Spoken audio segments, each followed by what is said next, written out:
Well, good evening, everybody, and welcome to the West Ham Weekly on the West Ham Voice. Thank you all for joining me on a Monday night. What a pleasant night it is. The sun's still shining. It's gone at 8 o'clock and the sun's still out there. So I thought, be a bit summery and wear a nice summery outfit. So thank you for joining me. Quite a lot to talk about as usual tonight, and a lot of it is all taken up. Well, not all of it, but a lot of it is taken up by transfer stories, and there are a couple of new ones knocking around. So I thought I'd throw them in at the last minute. But I'm also going to talk about the transfer window in general.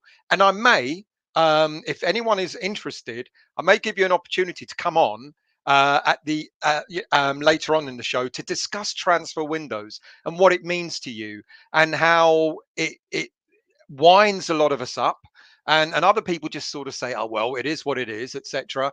But I've got a lot of views on it, and I want to sort of bounce off someone. It's great having the chat, but maybe if anyone is interested in coming on tonight, it's something new. I'm not going to say I'm going to do it all the time, but later on in the show, if you are interested, email me at westhamvoice@gmail.com. Okay. So, and I can't promise you all come on. I might pick one or two of you to come on. If you're interested, westhamvoice@gmail.com.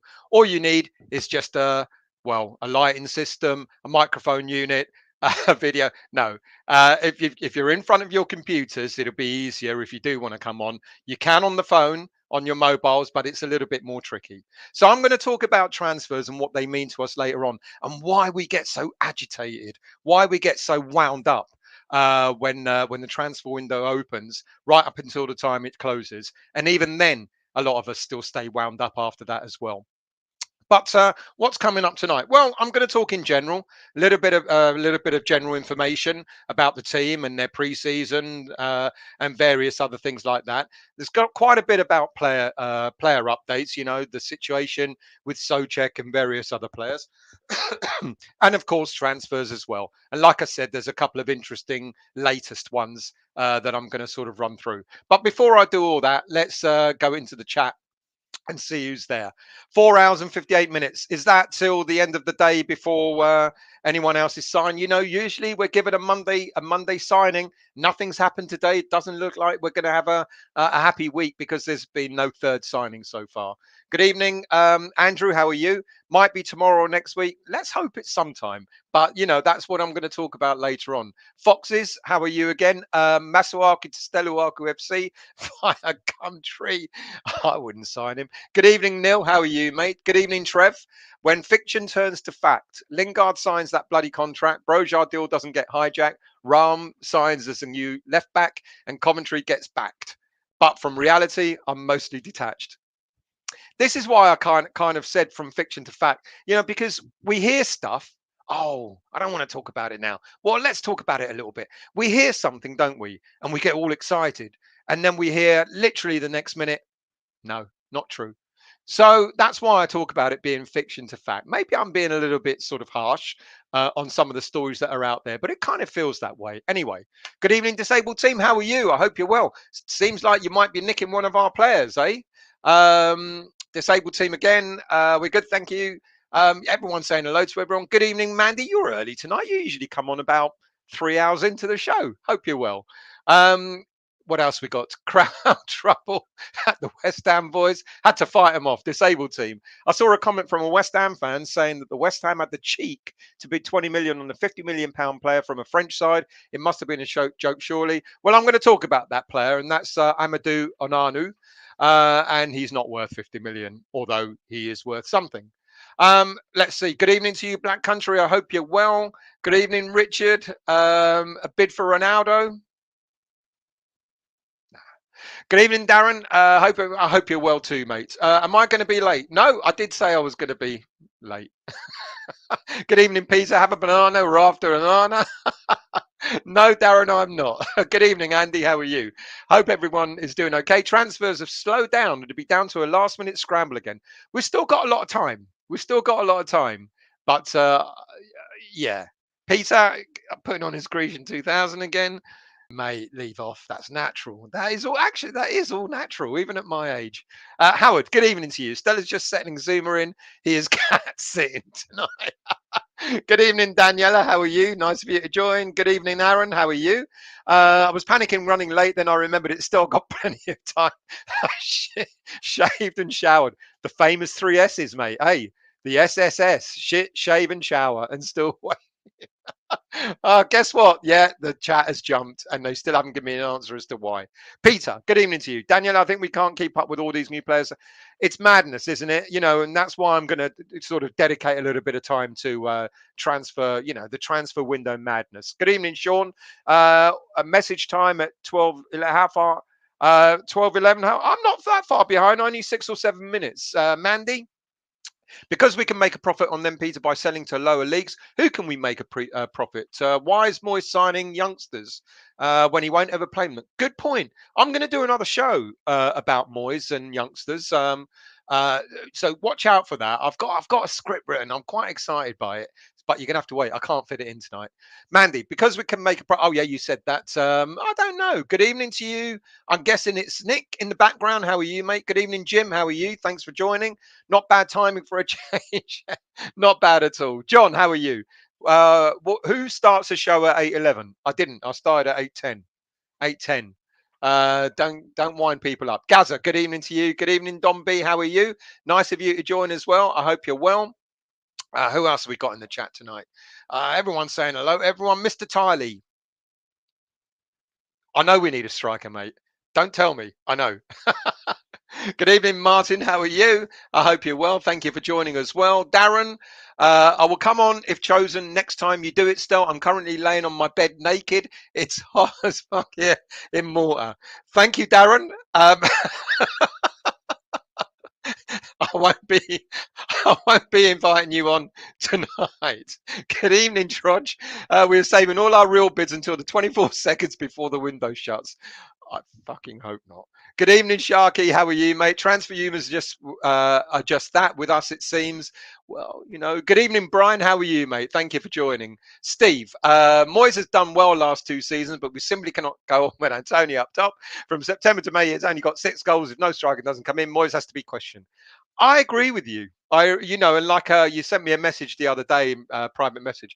I totally agree. I do. I'm on your side on this. But I'm warning you now. I will not be surprised if Moyes doesn't sign a striker. I'm not laughing in a sort of like jokey way. I'm laughing in a sort of like, I just don't know he will. I think he'll get attacking players and mix them, like I keep saying, mix them around, but it will not surprise me one bit if he doesn't sign a striker. Anyway, let's move on. Claret and Booze. How much of the window will Moyes stalk Jesse for? Lingard won't make a decision until last knock-ins. Yeah, I agree with you, and we needs to give him a time frame. Good evening, Kent. How are you, mate? You're not on me, are you? I hope you're well, mate. Thanks for joining. Who else we got in here? Steve WHU. Good evening to you. Later, right? Trust me, mate. You're not a late arrival. I started at 11 minutes past 8, according to John Osborne. 11 minute part. Who clock watches like that? West Ham border rugby players we try, Peter. Is it just the board, though? Trev for Cape Town Hammers, South Africa. Good evening to you from Cape Town. I hope you're well. Thank you for joining, mate. Who else we got in the chat? Guess what? It's jumped. I'm going to have to speak to the Claret and Booze guys to find out why it jumps all the time. Steve, we need quality to come in only about 5 weeks to start of the season. If no progress we made last 2 seasons will count for nothing. Be patient.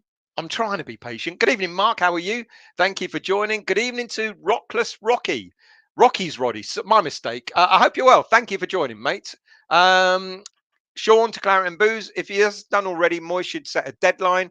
Yeah, I agree I agree for all players. Broja and Lingard. Got to set a deadline. Kent. Evening, Stel. Are you doing any friendlies? I'm going to Rangers and Luton. I don't think I am, mate. I asked all the other lot, Wiggy and all that, and they were like, no, can't be bothered. And shame, really. Would have been nice. Jason, good evening to you. Wouldn't surprise me if we bid for Ronaldo. We're a mess when it comes down to it. Would you have Ronaldo? Peter Jones, good evening to you, mate. Sharky, your hair's looking better than mine. I super glued it on when I was 30, mate, and it hasn't come off since. Disabled to everyone saying hello, everyone, which is lovely to see. Andrew, Moyes, maybe Moyes is a Tory minister in disguise. I knew the minute that came out of my mouth, someone was going to make a joke about it. And I knew I shouldn't have said what I just said about something. Anyway, let's crack on. Daniela, all I know is our first team game is the weekend of the 5th of August. It sure is. It's on the Sunday. Not long ago, is it? It's only just over a month to go. Aaron, it would be so like West Ham to lose out on a striker to Everton, a relegation threatened side. It would. It wouldn't surprise me because I genuinely don't think we're going to get a striker. I mean, I know I say it I like laughing, but I'm kind of, you know, Sharky. Leeds selling all their best players. Hope they've signings lined up for. I worry. I worry. Can't even say it. I worry for you guys, Leeds fans in here, disabled team, etc. I am quite worried about you guys, to be honest with you. I mean, you sold two very decent players. And I don't know. Anyway, Victor, good evening to you, mate. Thank you for joining. I hope you're well. Good evening, David M. I don't understand the logic of the board not willing to pay 150 grand a week when they're not paying a transfer fee. How much would West Ham have to pay a fee if Lingard has a long-term contract? Well, we don't know if they haven't offered. An offer's been put on the table to Lingard. All we know is it could be that 150 grand. It's him that hasn't decided. When before we were like, Man United don't want to let him go. Now we're waiting for Lingard and his entourage to make a decision.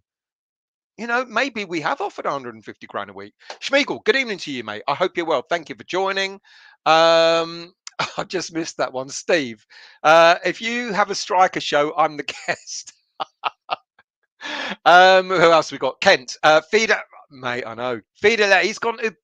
He's replaced one of the best strikers in the Bundesliga. How shit was he? Fidelity will score. Fidelity will score. Yeah, Moyes will sign a cornet type forward who can play all front spots and maybe use bonus a cover. That's the way it's gonna. I'm pretty damn certain that's the way it's gonna be. Paul, good evening to you. Can't believe anything from the Sun. Can't believe anything from anywhere at the moment, mate. Right, I'll tell you what. Let's stop there, and why don't we get into the first part of our show, shall we? And that is all about Player Watch. No, it's not all about Player Watch because I haven't talked about the team and everything. Let's get back to. Oh dear, I don't know where I am. No, I do know where I am, and it's here.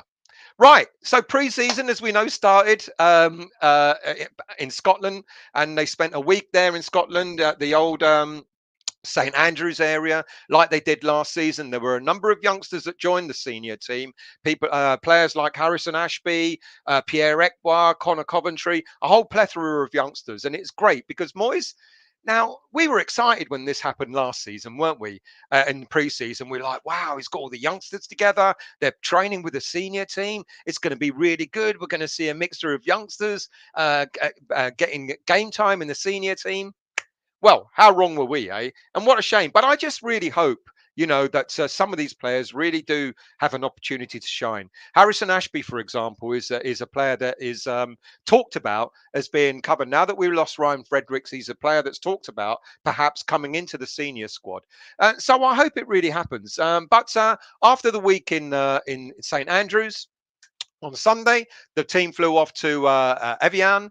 They flew to Geneva first, crossed the border over to Evian-les-Bains, where they're going to spend another week there. And it's going to culminate in them playing their first pre-season away game to Servette, a Swiss national side, Premier League national side. So that makes it feel like it's all coming, everything is happening.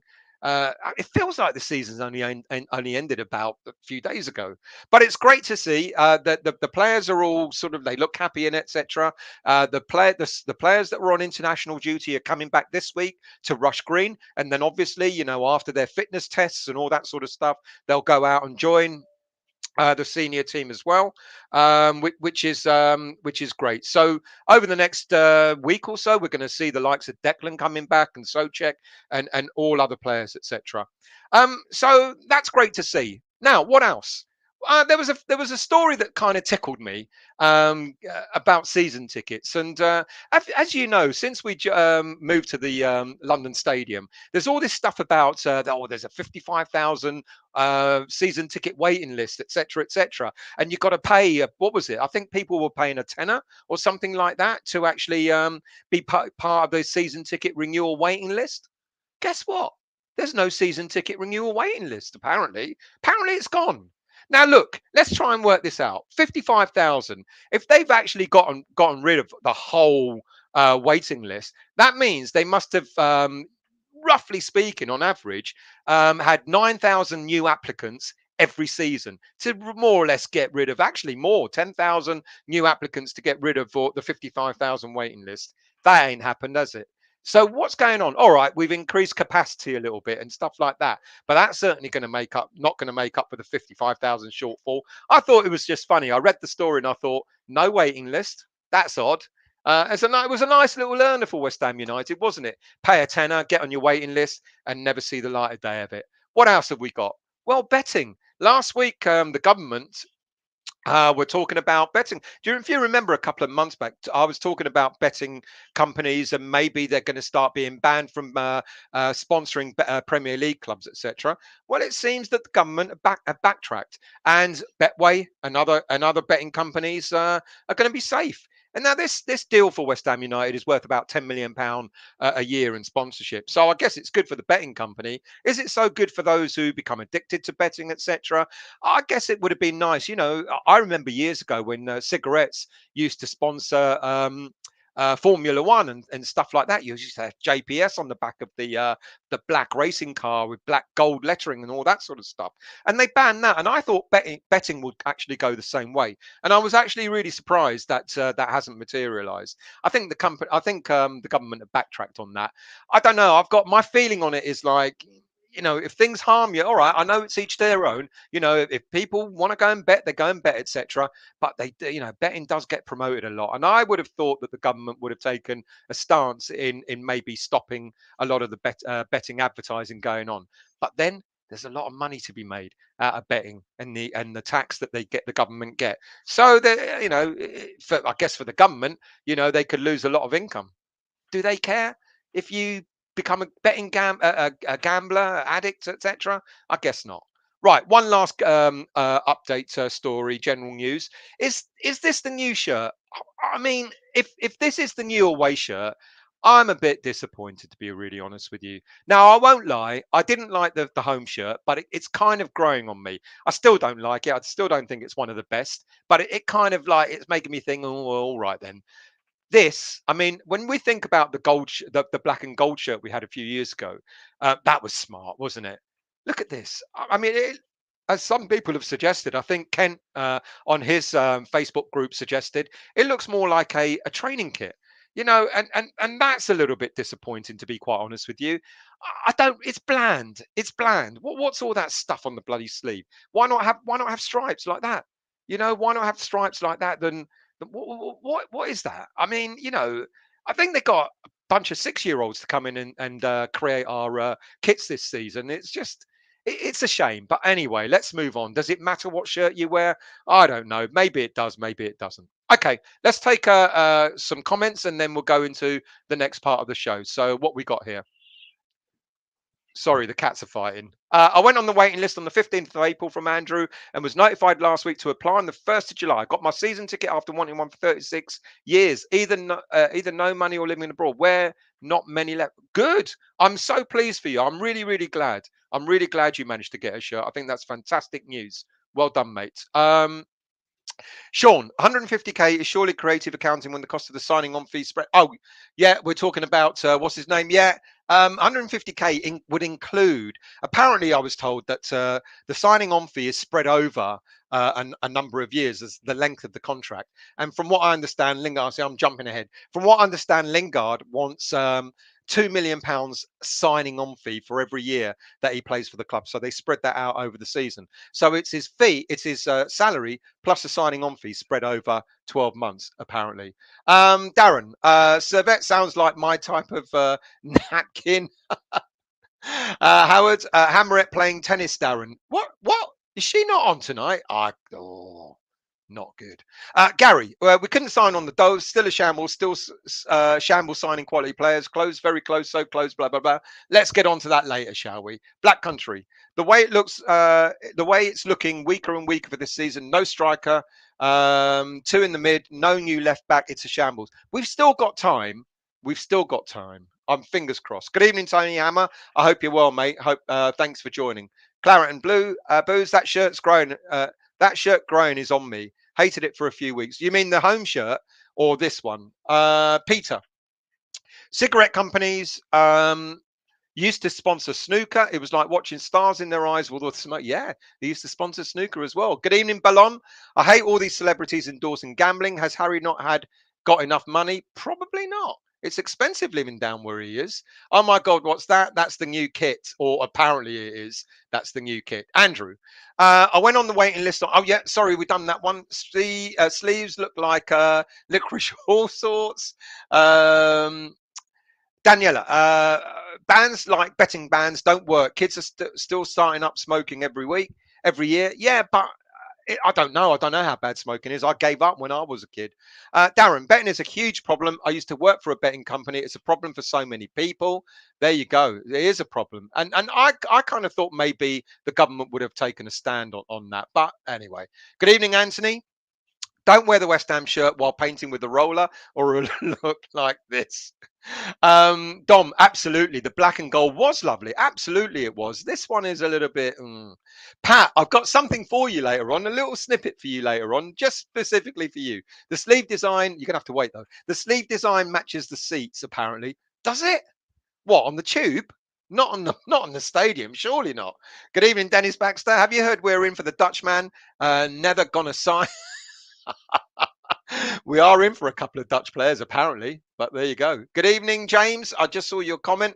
Bonsoir, Madame Mendez. Good evening to you, mate. Bonsoir, I meant.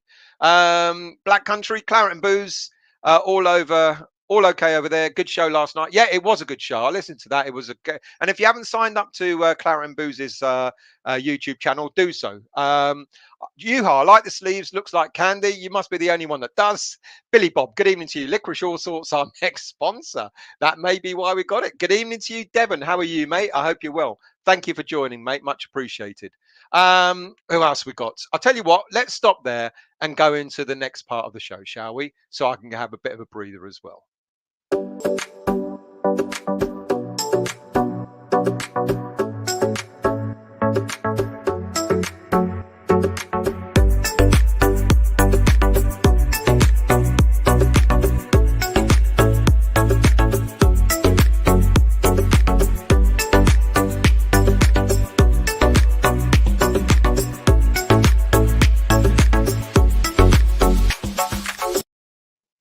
Right, playing news. So let's get on with it, shall we?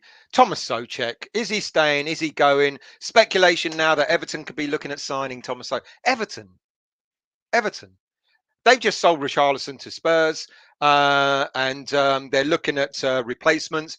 Well, they're looking to spend their money, and apparently Thomas Souček is one of those players. Now, look, first of all, I know Thomas Souček wants a better pay rise and all that sort of stuff. I get it. I guess he's been one of our standout players. Nick from Claret and Booze. He's been one of our standout players since he signed. He had a bit of a bad season last season, but quite a few players did. And he wants, he wants a pay rise, and I don't blame him in a way. And maybe, as people have said on Claret and Booze as well, people have said that the time you sign, you look for a pay rise, is when you're on the up, not when you've had a bit of an average season. But apparently, Everton are looking at signing him. Aston Villa are apparently looking at potentially signing him as well. Douglas Luiz is in his last year of his contract. Aston Villa are meant to be looking at maybe a replacement for him. And apparently, there's also a Champions League club that's reported to be interested in the player. Now, given that no one's going to believe it's going to be Man City, Liverpool, or Chelsea, that would leave Spurs in the Premier League, would it? Now, we were told some weeks ago, quite a few weeks ago, that his agent was beginning to tout the player out to other clubs. Man United was one of them. Spurs was another. Would he go to either of those? I don't know. Well, Spurs are the only club in the Champions League next season. It's possible, I guess. It's possible, but I can't see it. I think, if anything, he's going to, if there is a Champions League club interested, it's likely to be a club in somewhere like the Bundesliga, somewhere like Italy, maybe in Spain. I think, but my money's on the Bundesliga, to be honest with you. I don't know what to say about Soucek. I think we haven't got enough players. So and I've said this quite a few times before. Starting to sell players doesn't it seems like a bit of a anathema to me. It seems odd that we would even want to do it before we even have anyone lined up. Now we know we already need one central midfielder, regardless of letting anyone go. If Soucek goes, that means we need two players, and that would be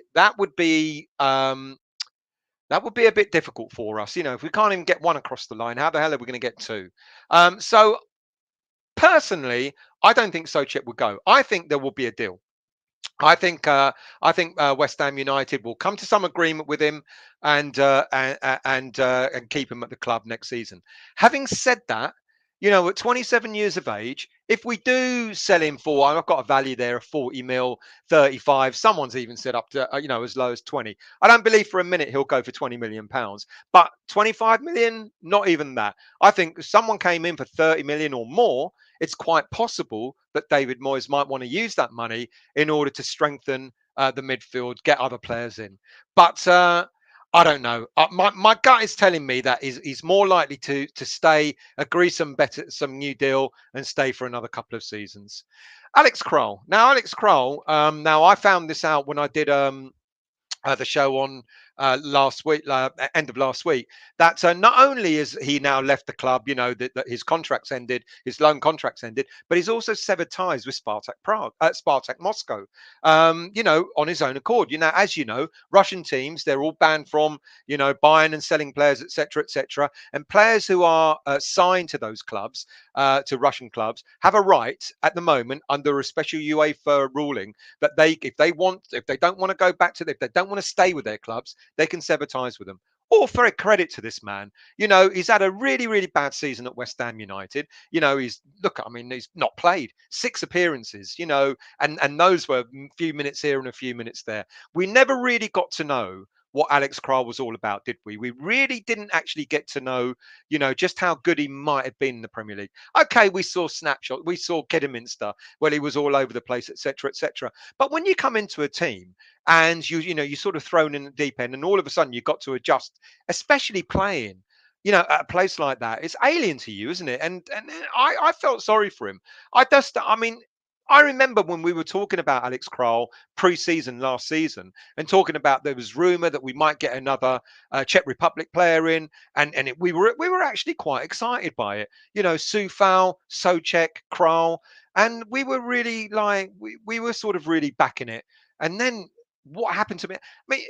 What I don't understand about the whole Kroll situation is this: if David Moyes clearly showed intent that he was not going to use him up to the January transfer window, it was evident that he was not going to be part of David Moyes' plans. So to me, why didn't he just let the poor man go then? Why didn't he turn around and say, "Look, we're going to sever the loan deal you've got. You can go out and look for an alternative loan deal, or go back to Sparta Prague." It was before the war, so he could have gone back to Spartak Prague. I keep saying Prague, Spartak Moscow. He could have gone back there, but Moyes kept him. And so why? What was the purpose of keeping him? It was obvious that he was never going to be used in a proper way. I mean, Mark Noble got a lot more game time than I think all of us imagined to get. All right, it was his last season at as a player and all that sort of stuff, and so on and so forth. But nonetheless, we all assumed, and wrongly so, that Kral would have been getting some game time, and maybe Noble some game time, etc., in order to give Declan and in order to give Soucek a bit of respite. It was not used. Six appearances. Cameo appearances at that. So we'll never really know what he might have been like, and I feel sorry for him. I really do. A lot of fans will say he's crap. That's why he was, etc., etc. Well, if Moyes thought the same thing, why did he not let him go in January in order for the pair to pursue his career? Anyway, let's move on, because we've got another player that's apparently about to leave, and this has been going on for a little while as well. Is that Diop is apparently going to join Lyon, but he's been joining Lyon for almost as long as Lingard's been joining West Ham, or rejoining West Ham, should I say? And this is another odd one. When we've got two players, great, centre backs as they are, in Craig Dawson And Ogbonna, in the last year of their contracts and the wrong side of 30, Dawson's going to be 33, Ogbonna's 34. And it's almost definite that both those players will be leaving West Ham United at the end of this coming season. So why do we want to let Diop go? Another player that's much maligned, to be honest with you. I'm rooting for I'm rooting for players like this tonight because I think Diop, when he's actually come into the team last season, in the few roles that and few appearances that he made, on the whole, I think he did all right. I think when Zuma got injured for twice, Diop came in when needed when we had no other centre backs to play, and he did okay. He had a few duff games, but it takes you a while to get back into the mode, doesn't it? It takes you a little while. It unfortunately might take you a game or so to sort of get back into the swing of things. I think Diop did well. I think Diop is someone that could be continue to be our future. 25 years of age. If we're done for defenders, I think we need a left back still. But if we're done for central defenders, why not keep him? Why? Okay, he might not be happy enough because he may not get enough game time. But I just don't know. Ogbonna could collapse again. We just don't know how good Ogbonna's going to be after coming back from that serious injury at his age. It's going to be tough. Craig Dawson. I mean, there's talk about Dawson at the beginning of at the end of the season wanting to go back up north, for his family, etc. We might still let him go. So I think Diop is a player that rather than letting him go and letting him go for nothing, and then having to spend, we don't have to spend money replacing him if we let him go now because we still have four central defenders. But at the end of this coming season, we're going to need two central defenders at the end of next season because of Dawson and Ogbonna leaving the club. I like him. I think he's worth holding on to. Right. Well, let's talk about this young man, shall we? I mean, look, last week, when I did last week's show, I was saying, his contract ends in 2022. And a few of you, quite in a way, quite rightly said, no, he's got a year left. Well, we found out he hasn't got a year left. His contract ended at the end of June. And he's off. He's gone. He's walked away. And apparently he was tapped up. And I'm sure you've all read I mean, it was quite interesting, wasn't it, for West Ham United to put out the statement that they did. It was pretty damning about the player, pretty damning about his agent as well. And it was like, wow, to put a statement out like that was quite, I was shocked that West Ham actually did it. But fair play to them. They have invested in this player. They thought they were going to get him to sign a professional contract, and rightly so. They should be upset because we have invested time in him. Look, the only consolation is we only invested 2 years in him. He came from Leighton Orient. He came on a free from their academy. He joined us, but he's a Hackney boy. Now, I don't know. There's a lot of stories going around that he's joined Spurs, but apparently not, because Leeds are apparently still talking to him, if or you believe everything that's out there. So he hasn't gone yet. It's looking like and I said this last week, he is the second highest valued player in the agency that manage him, 10-10. And clearly they want they want their pound of flesh.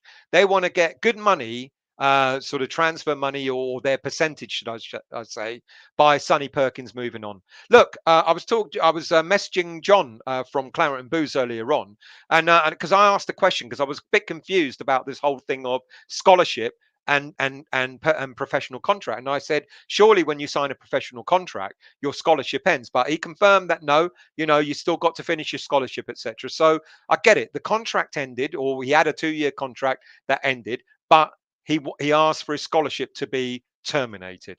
Okay, so by that, if he does go to Spurs, John sent me some interesting WhatsApp messages back from someone he knows, who said, well, if he's going to Spurs, good luck to him because they treat their youngsters worse than we do. Do we treat our youngsters bad? I think if any of our youngsters are good enough, they'll play. Johnson, Declan, etc., etc. But mate, for me, Sonny Perkins, and I said this, it's not the first time I'm going to say it. For me, it was interesting. I thought he was a bit lightweight. 17, sorry, he's only just turned 18. I should have changed that. He's just turned 18. I thought he was a bit lightweight. I thought he was a prospect without a shadow of a doubt, but I thought he was just a little bit too lightweight. He's the sort of player that should be going out on loan to a first division team or a championship team to see how good he can be, because I just don't think he's anywhere near Premier League ready. And if he really thinks that after having a handful of games, 3 appearances for the senior team, if all of a sudden he and his agent thinks that they've got a gold mine sitting there, good luck to them. Because if you are going to Spurs, mate, good luck to that as well. Because if you don't think you're going to get any game time at West Ham or get a decent contract here, let's see what you're going to get there or anywhere else for that matter. Leeds fans, I know Disabled Team is in the chat. If you are signing him, I wish you well. But if you're looking at him being a bit of a starter for your senior team, I think you're in for a bit of a nasty shock. Anyway, let's move on. Another player that's just recently left is Amadou Diallo. Who? Amadou Diallo. He's been with the academy since 2019 as well. He had a contract till 2022. Left winger, didn't really quite do it at West Ham United, but apparently Chelsea are interested in him. So what are they seeing with this left wing back? Sorry, no, start again. Left winger that we're not seeing. I don't know. If good luck to him. It kind of really didn't happen for him, and we wish you well, Amadou. Next up, Armstrong Oko Flex. Now, here's an interesting one. Um, I kind of joke with you guys, is he staying, is he going in the intro of the show? Look, if he's going on loan, apparently. But I think this player is ready. Damn it, I haven't updated my thing there. He's 20 years of age now, not 19. So I do apologize. He signed a 2-year contract. Last summer, he signed a 2-year contract. He's got a year left, so 2023. I tried to see if there was any sort of option to extend, etc. I couldn't find anything, so I'm guessing that his contract is only till 2023. I would like to think that this player has got an option, a 1-year or 2-year option to extend, because if there is a Premier League, if there is a player who's ready, more than Sonny Perkins, it's Armstrong Oko Flex. I guarantee you, and I've said it many, many times, and if you watch this show over and over again, you know that I've been waxing lyrical about this player. And okay, people are going to go, yeah, but that's in the under 23s.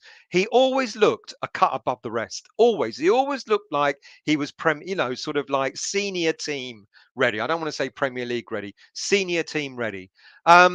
Look, we got him from Celtic in 2021 on a free transfer. He started it off in the youth system at Arsenal. In the youth system in Ireland. He was spotted by ex-West Ham and Arsenal player Liam Brady, took him to Arsenal. He spent about 5 years at Arsenal Youth Academy there before he then moved on to Celtic. He spent a couple of years at Celtic. He's made a couple of appearances for the Celtic senior team. And my understanding is that back in January in the transfer window, clubs were knocking on the door asking to take him on loan. Championship clubs and Scottish Premier League clubs. So you don't get, clubs asking for a player like this if there's not something in it. Look, he made something like 10 bench appearances for the senior team. Never got a game. And people are saying, well, why didn't he play in the Europa League? Well, he wasn't qualified for the Europa League either. Because of the signing, he came in, because he wasn't part of the youth program we bought him in. He wasn't eligible for the Europa League. He is eligible this season. We've got a couple of early games in the Europa Conference League. I think I think Oko Flex might be a player that will be a senior team backup player. We need strength in depth. Why not? I mean, it's about bloody time that David Moyes started showing some faith, not like he did last season, where he played him in games that just weren't worth anything. It may be Oko Flex is one of those players attacking, right-footed, left-sided winger who can cut in, a bit like Bowen on the right. He's decent. He really is a decent player, and he could be a player that we might see a bit more of. I think the pre-season is going to be really interesting for Oko Flex. I think the pre-season is going to determine whether Oko Flex is going to be part of the setup or loaned out. Either way, I think he's got a future at West Ham United, to be honest with you. I can't see him being sold, maybe being loaned out, but I would have a clause in the loan. If he does get loaned out to a championship team, I would have a clause in there to say, in the January window, we'll have a right to call him back if we want to. I think he's one for the future. He played for the under 16s, England under 16s. He was eligible to play for Nigeria because of Nigerian parents. He was born in Dublin, and he's also eligible for the Republic of Ireland. He chose the Republic of Ireland. He's made appearances in the under 19s, under 21s. He's been called up to the senior team, but he's not made an appearance. And I wish him well. And another player that's joined us who believes in our academy is Patrick Kelly, who signed last week. Right, Patrick Kelly, who is he? Another player from Irish, this time from Northern Ireland Premiership club Coleraine. He's joined the Hammers on a 3-year professional contract until 2025, and he will initially link up with Mark Robson's development squad. 17 years of age, the third Northern Irish under 19 to international to join West Ham after Michael Forbes and Callum Marshall. Watch out for the name Callum Marshall. If you lot think Perkins was good, Callum Marshall and Devin Mbama, watch out for them. George Earthy's another one. That's 3. Forget Mr. Perkins. We've got some really groundbreaking strikers in the youth academy, and I hope sooner rather than later they shine. Look, this teenage playmaker, he signed his deal at Rush Green. Mark Noble welcomed him. He's born on the east side, seaside resort of Portis. I'm not going to count. He was born in County Londonderry, just a few miles from Coleraine. Yeah, he's a young midfielder who made 28 appearances for Coleraine throughout the 2021-22 season, with 23 coming in the Premiership, Northern Irish Premier League. Good luck to him. I wish you well. I wish you a very successful career at West Ham, young lad. Right. We forget that we've still got one player out. Well, actually, we've got 2 players out on loan. I wonder if you can remember who the other one is, because his name has slipped my mind. But he's gone and played. He's a defender, and he's on loan, I think, in a Swiss team or something. He was sent out on loan for about 15 years or something ridiculous. But I can't remember his name. Starts with a C. Anyway, Joseph Anang. He's still out on loan. With Irish team, St. Patrick's Athletic, Republic of Irish team, St. Patrick's Athletic, and he's doing okay. You know, he's played a number of games. He's made 24 appearances so far for St. Patrick's. 22 goals conceded, not bad.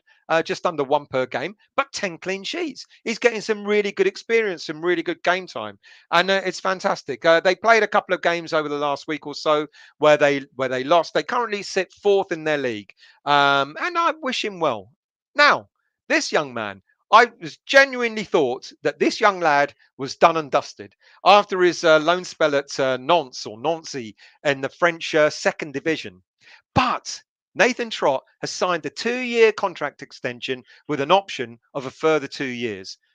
I think that makes a statement, don't you? Look, we've got Areola,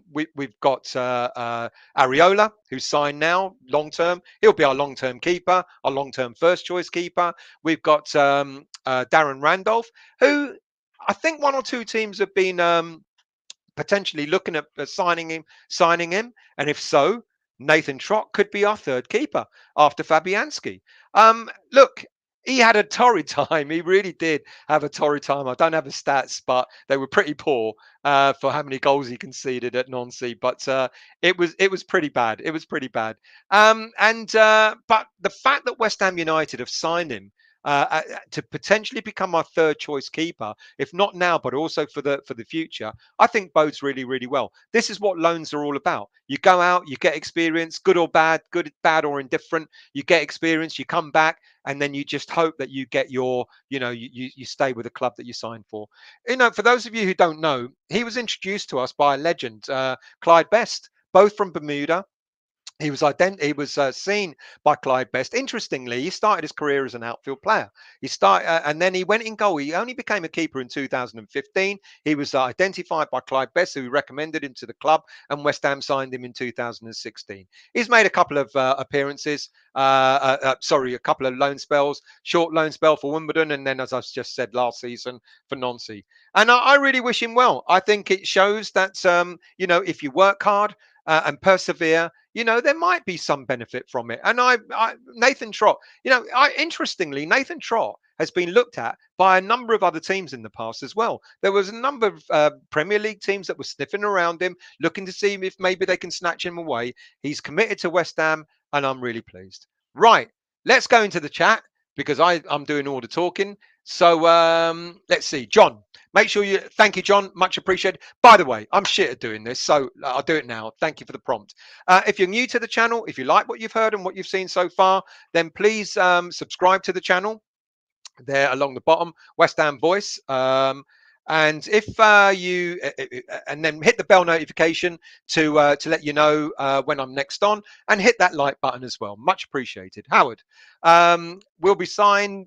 We'll be signing Bertie Bassett on a 5-year deal. Good evening, Robert. How are you? You're not late, mate. I started late. I started at 10 past, so you haven't really missed much. That's 8:35. I'm about 20 minutes behind on the chat, so I'll try and catch up as quickly as I can. Daniela, everyone going Dutch, so does that mean we only pay half the fee? Ha ha. Well done, Daniela. Juha. I mean, like the candy, maybe you can eat the sleeves with food prices. You might have to eat. If I got my I just veer off for a minute. I've got my new direct debit for my place. Oh, they want to charge me 300 quid a month to heat up this place and to light this place. Sod that. They can go and jump off the bridge. James Bond. Good evening, Mr. Ailes. Everyone saying good evening to each other.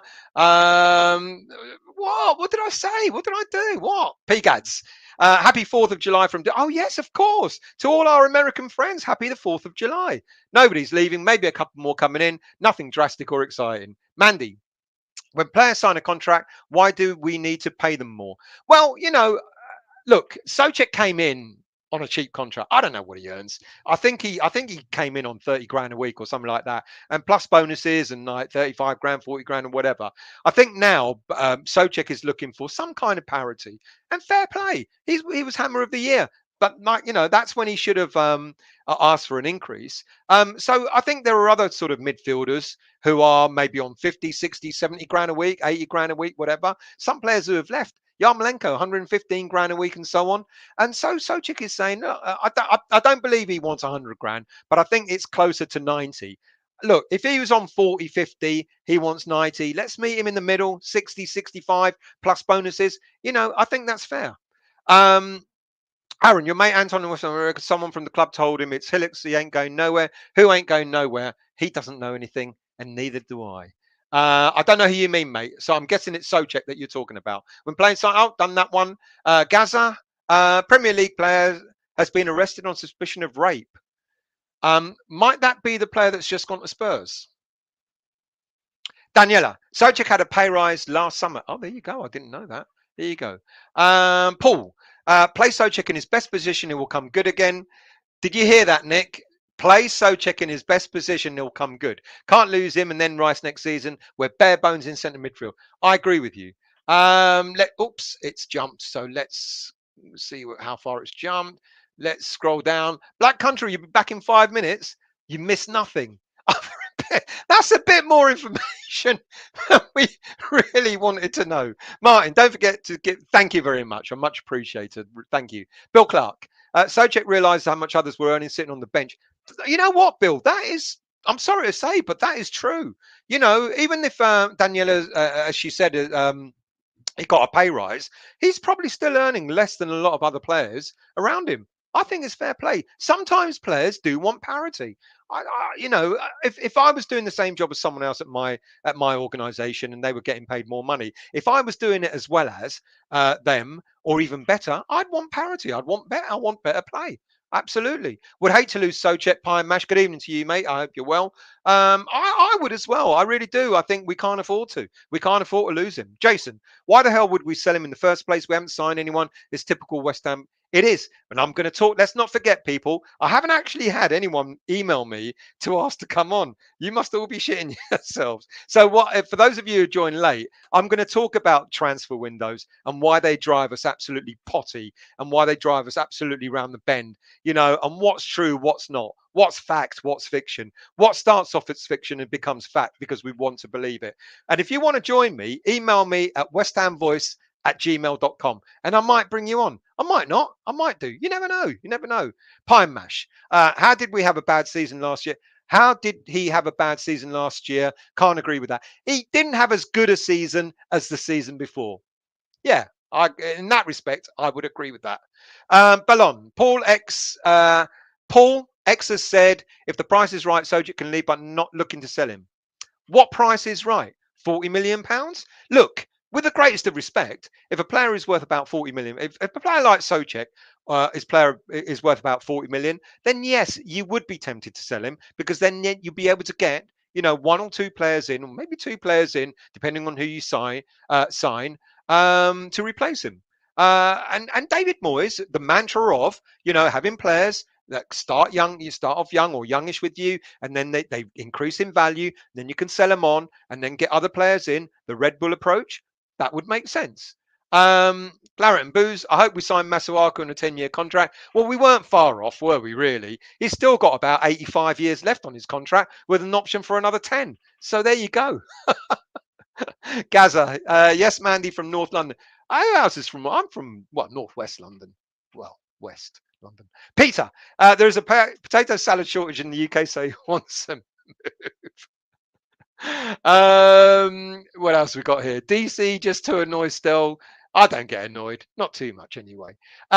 What else we got? Look at Kral's take on stats. Look, honestly, Nick, seriously, mate, with the greatest of respect, we didn't see what Kral could really do. Simple as that.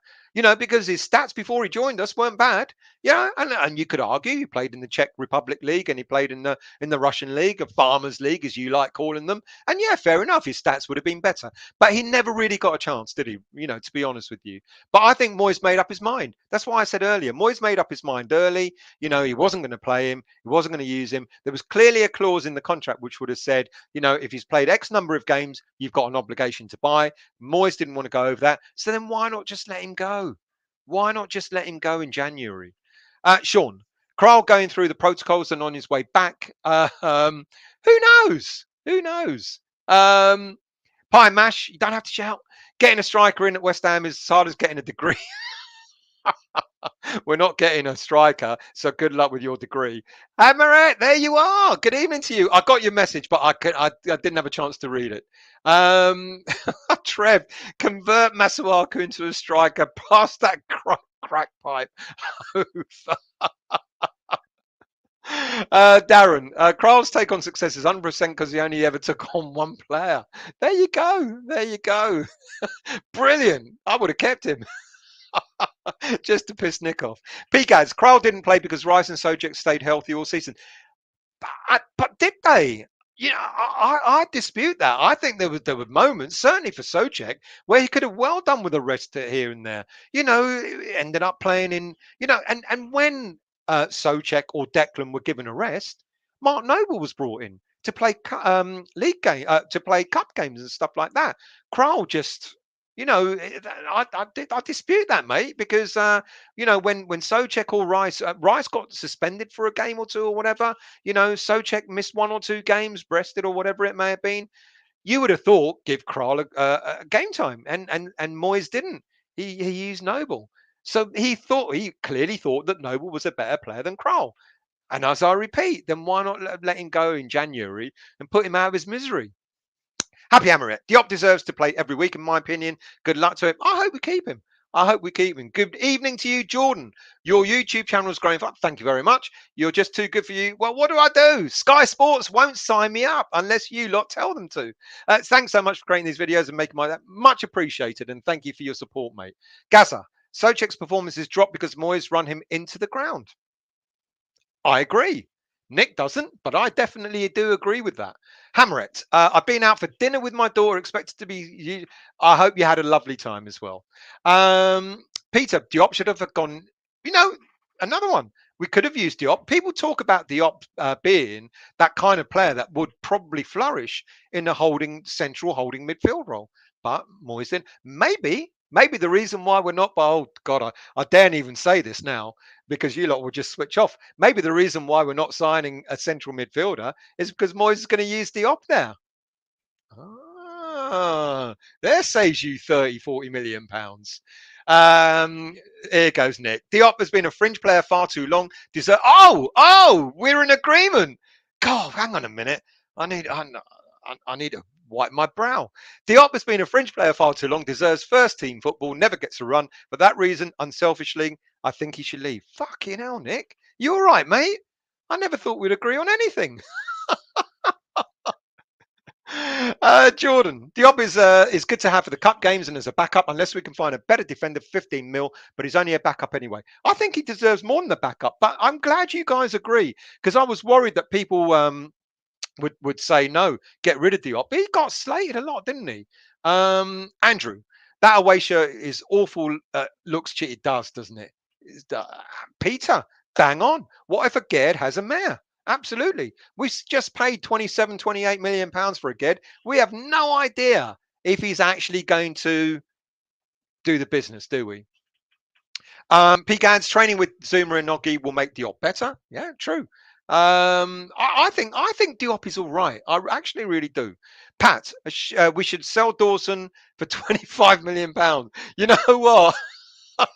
If a northern team wants him, let's sell him. Everton have got money. They just made 60 million on Richarlison or have whatever profit they made. Let's sell him to Everton. Poor bastard. Why would we want to do that to him? You know, one of our best defenders last season. But so you go to Everton and go, do you want Dawson? He wants to go up north. I'll tell you what, 15 mil plus add-ons. If you don't get relegated. Peter, Dorothy off down the yellow brick road.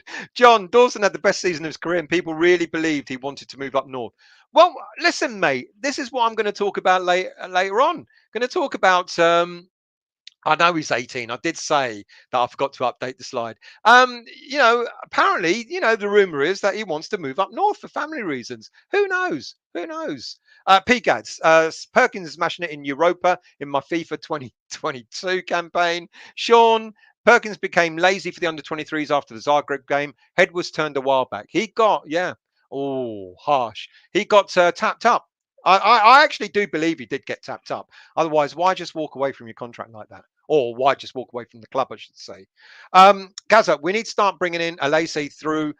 Yeah, we do. And this is another odd one, and maybe I'm going to try. I'm going to try and defend Perkins in a manner now. Let's look at our youth system for a moment. Look at the opportunities that David Moyes had, to use young players. Alese is a prime example. We were down to our knees on centre backs. We'd lost Creswell as well as left back. Alese played last pre-season, last summer. He played at centre back and at left back.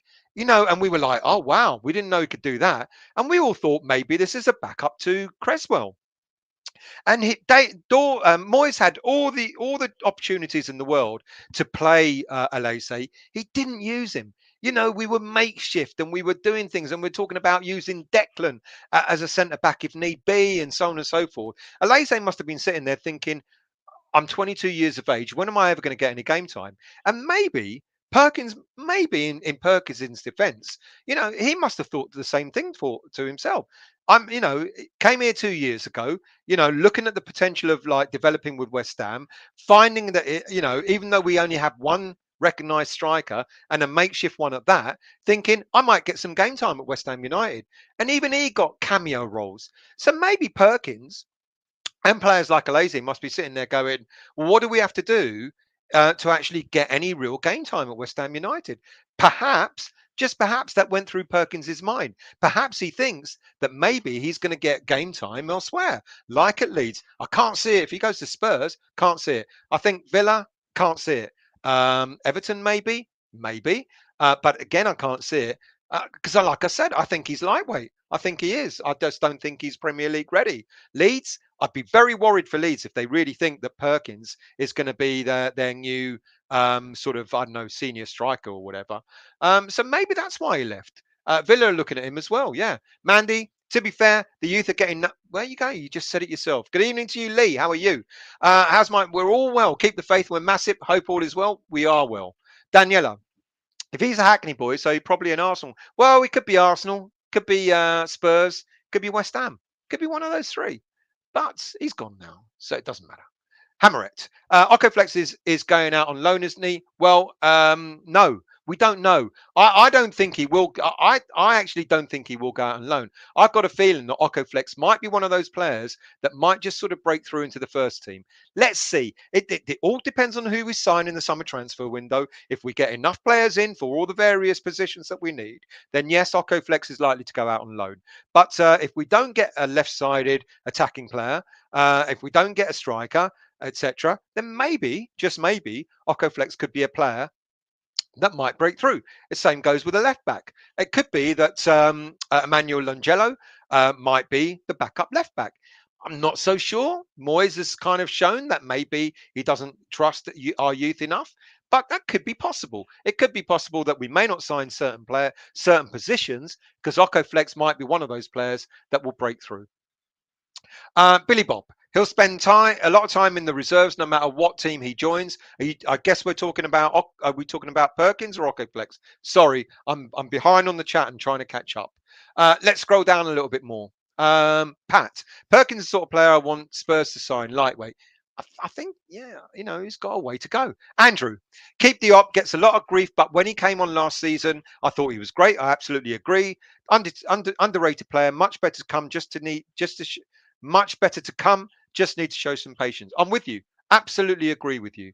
Aaron, he'll score a last minute winner. What, against that? He won't even play. He won't be on the pitch. Don't worry about it.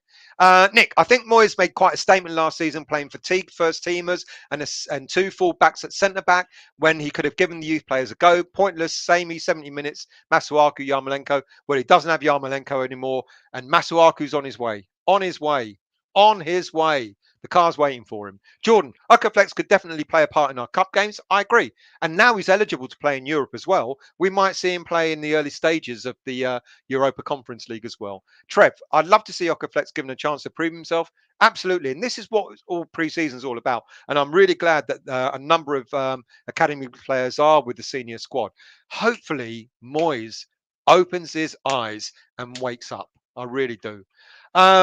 Hamret, if Chelsea get Ronaldo, then Brozier will be sold. Is that true? I kind of read something earlier on today, but I wasn't sure how true that is. Wow. Going to Chelsea. Disabled team. I'm good. Thank you for asking. Hope you're well. I'm glad you're still here, Disabled. I'd like to know your thoughts. If you are going to sign Perkins, I'd like to know your thoughts, Disabled team. Jordan, that's great. I've been busy creating quizzes to upload and start my. Oh, let us know what it is, and we'll promote it for you, mate. Definitely. Jordan, also going shark cage diving soon. So, wow. Well, that's off piste, isn't it? Andrew, Moyes is worse than Allardyce for not giving youngsters game time. Rice and Johnson are an exception to the rule. Are they the only exceptions to the rule, though? I don't know. Peter, would you be interested in if I just did just a show about the young players? Let me know, and I'll catch up with the chat. Lots of kids will want to leave if they aren't given a chance. Absolutely agree. Let's scroll down. Clapham Booze. Another reason I want Brozier because Spurs released him before Chelsea picked him up. I didn't know that. Wow, you've done your research, haven't you, Nick? He would surely love sticking it up those skits twice a year. There you go. There you go. Nick has taught me something. Andrew, is Kelly out of his...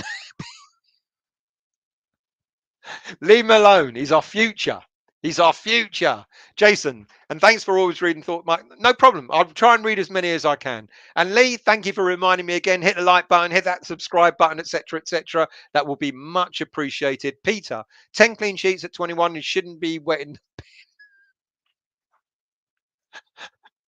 What next? Hammerette. Wait, Tompkins was after Nobes, I think. Ignore me. Think aloud with my text. I have no idea what you're talking about. But let's move. That's him, Richard. Cardozo is the one that's out on loan to some Swiss team. We sent him out on loan about 2 seasons ago, and I think we're just waiting until his contract expires. He was a Pellegrini signing.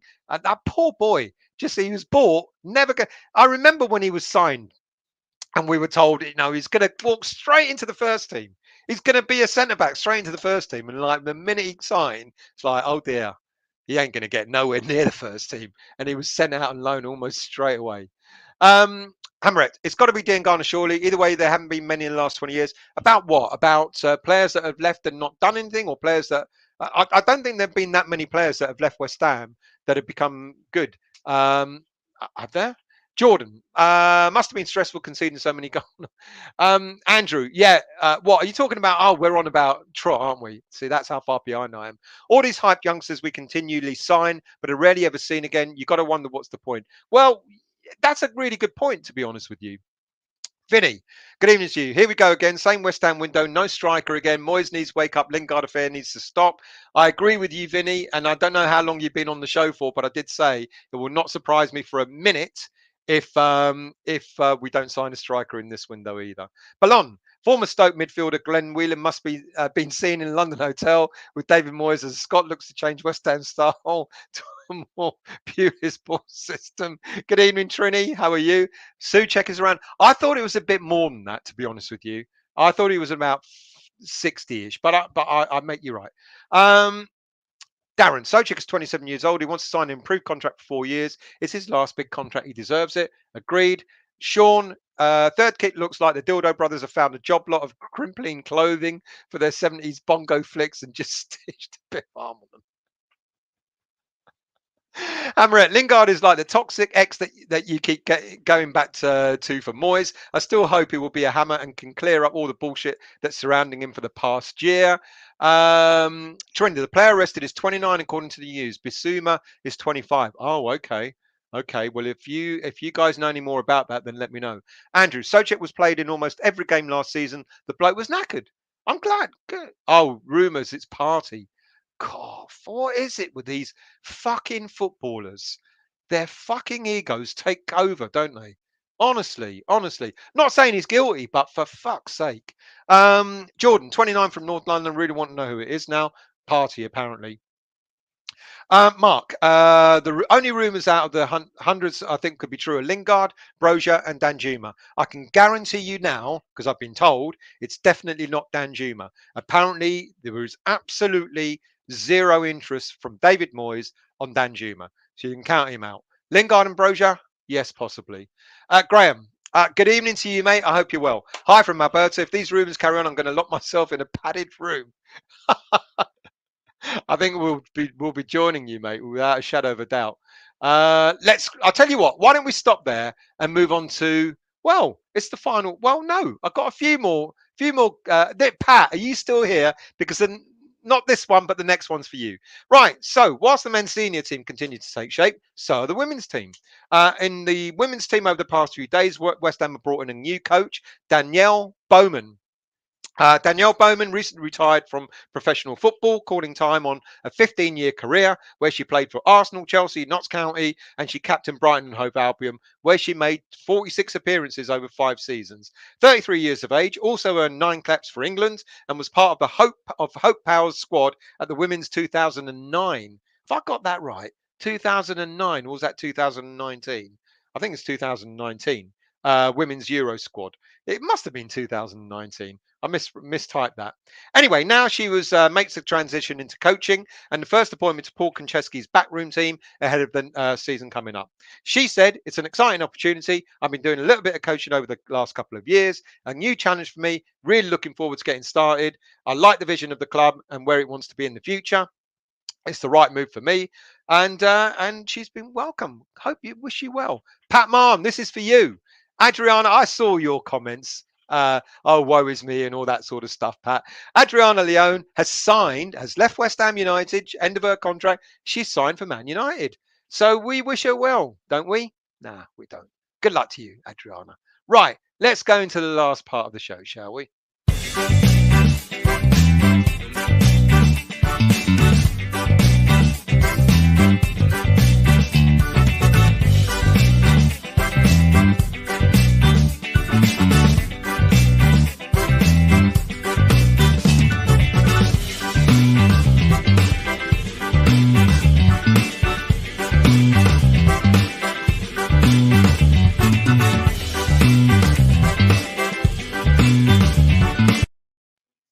Right. Oh, sorry. I was reading a text message. Right. So Transfers. I mean, the bit you all love and hate, don't you? And don't forget, at the end of the transfer, or all the transfer links that we've been linked to, I'm going to talk about the transfer window per se, and sort of talk about why it just gets completely on some of our nerves, and it does, doesn't it? It does. So let's start off with one of the new links, or a latest link, Memphis Depay.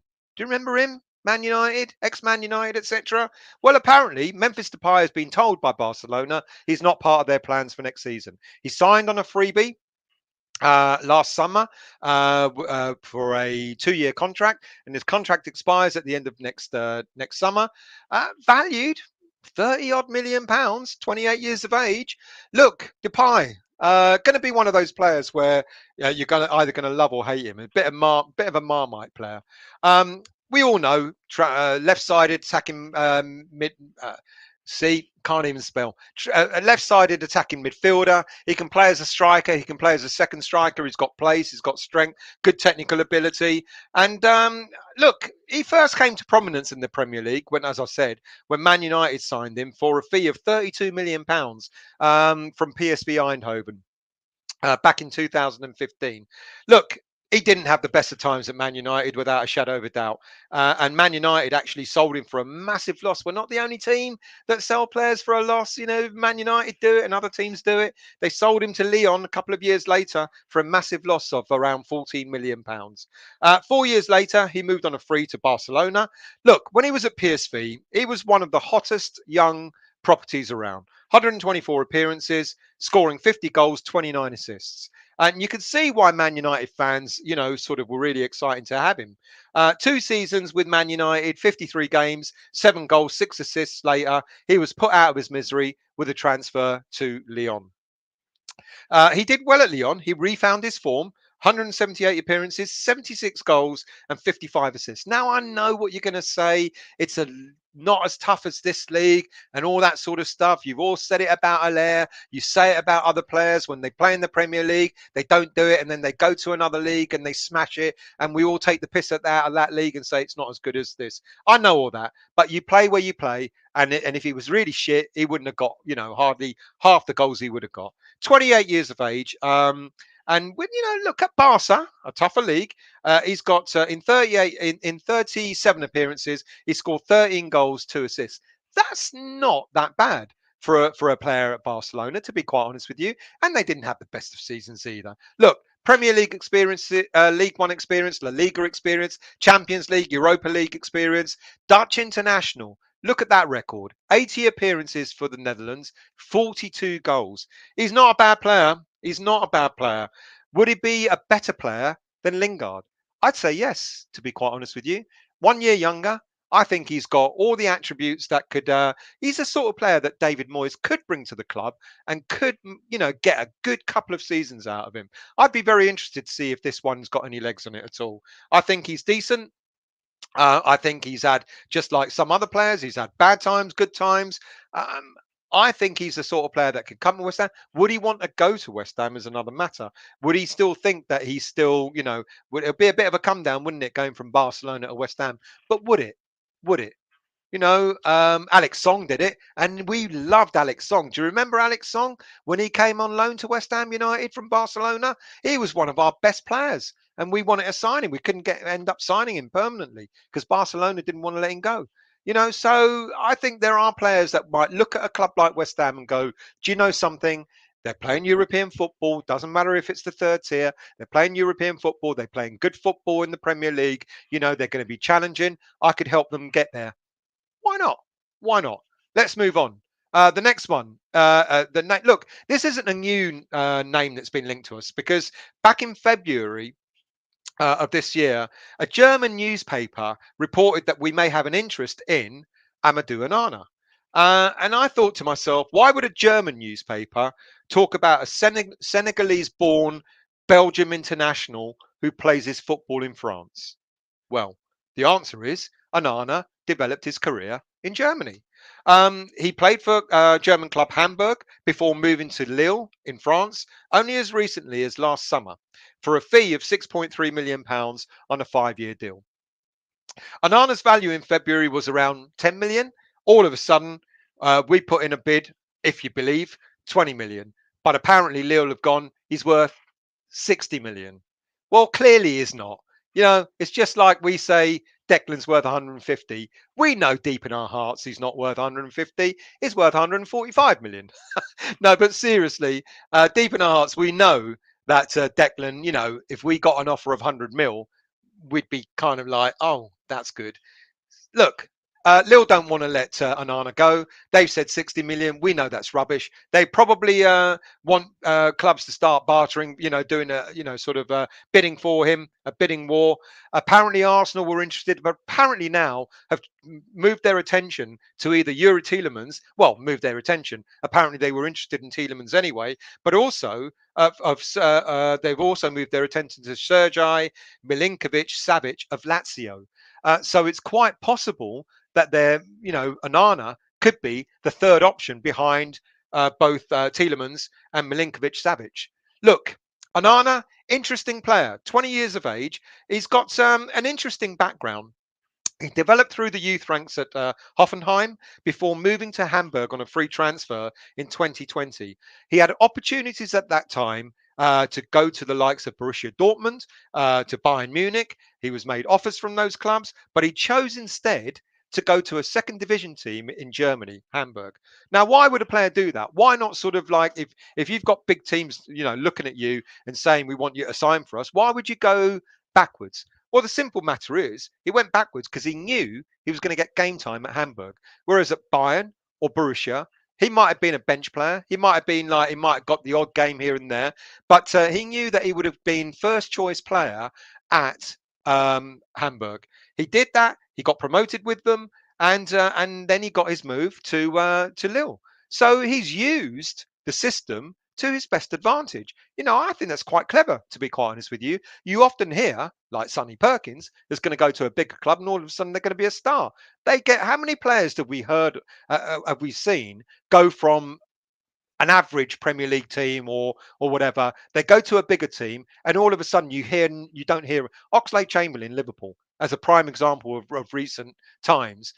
Going to a big team and then just hardly getting any game time.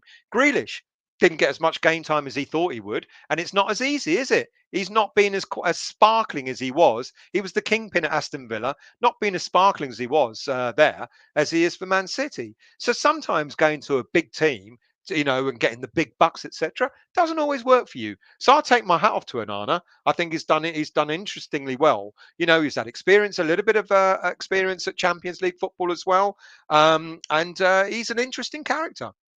Despite defensive midfield, he can play as a centre back. He can play defensive midfielder, but he's also very good at carrying the ball forward, and he's got very good dribbling skills as well. Onana is a very confident passer of the ball, averaging pass success rate 83%.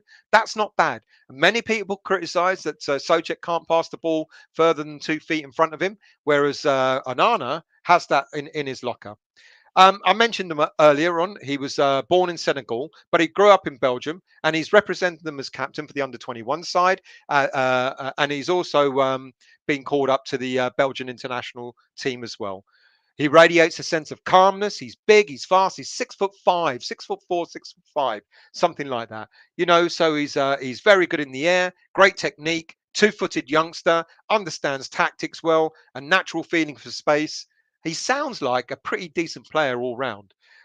Look, I'm sure you've all worked it out by now. Central midfielder, holding midfielder. It could be the answer to Souček. He could be a replacement to Thomas Souček. He could also be a replacement to Declan Rice when Declan Rice leaves us next summer. So he could be one. He will get game time now. He'll be initially as backup to Souček and Rice, but you can see a player like him, he'll definitely get game time. He will sort of come in to give, whether it be Declan for cup games or Souček for cup games or whatever it may be, he'll come in, he'll get game time, he'll get experience of the Premier League, he'll get acclimatized to it, and then if Declan leaves at the end of next season, he could be a ready-made replacement. I think he sounds good. He sounds like an interesting player. Now, are we really in for him? Did we really make a £20 million bid?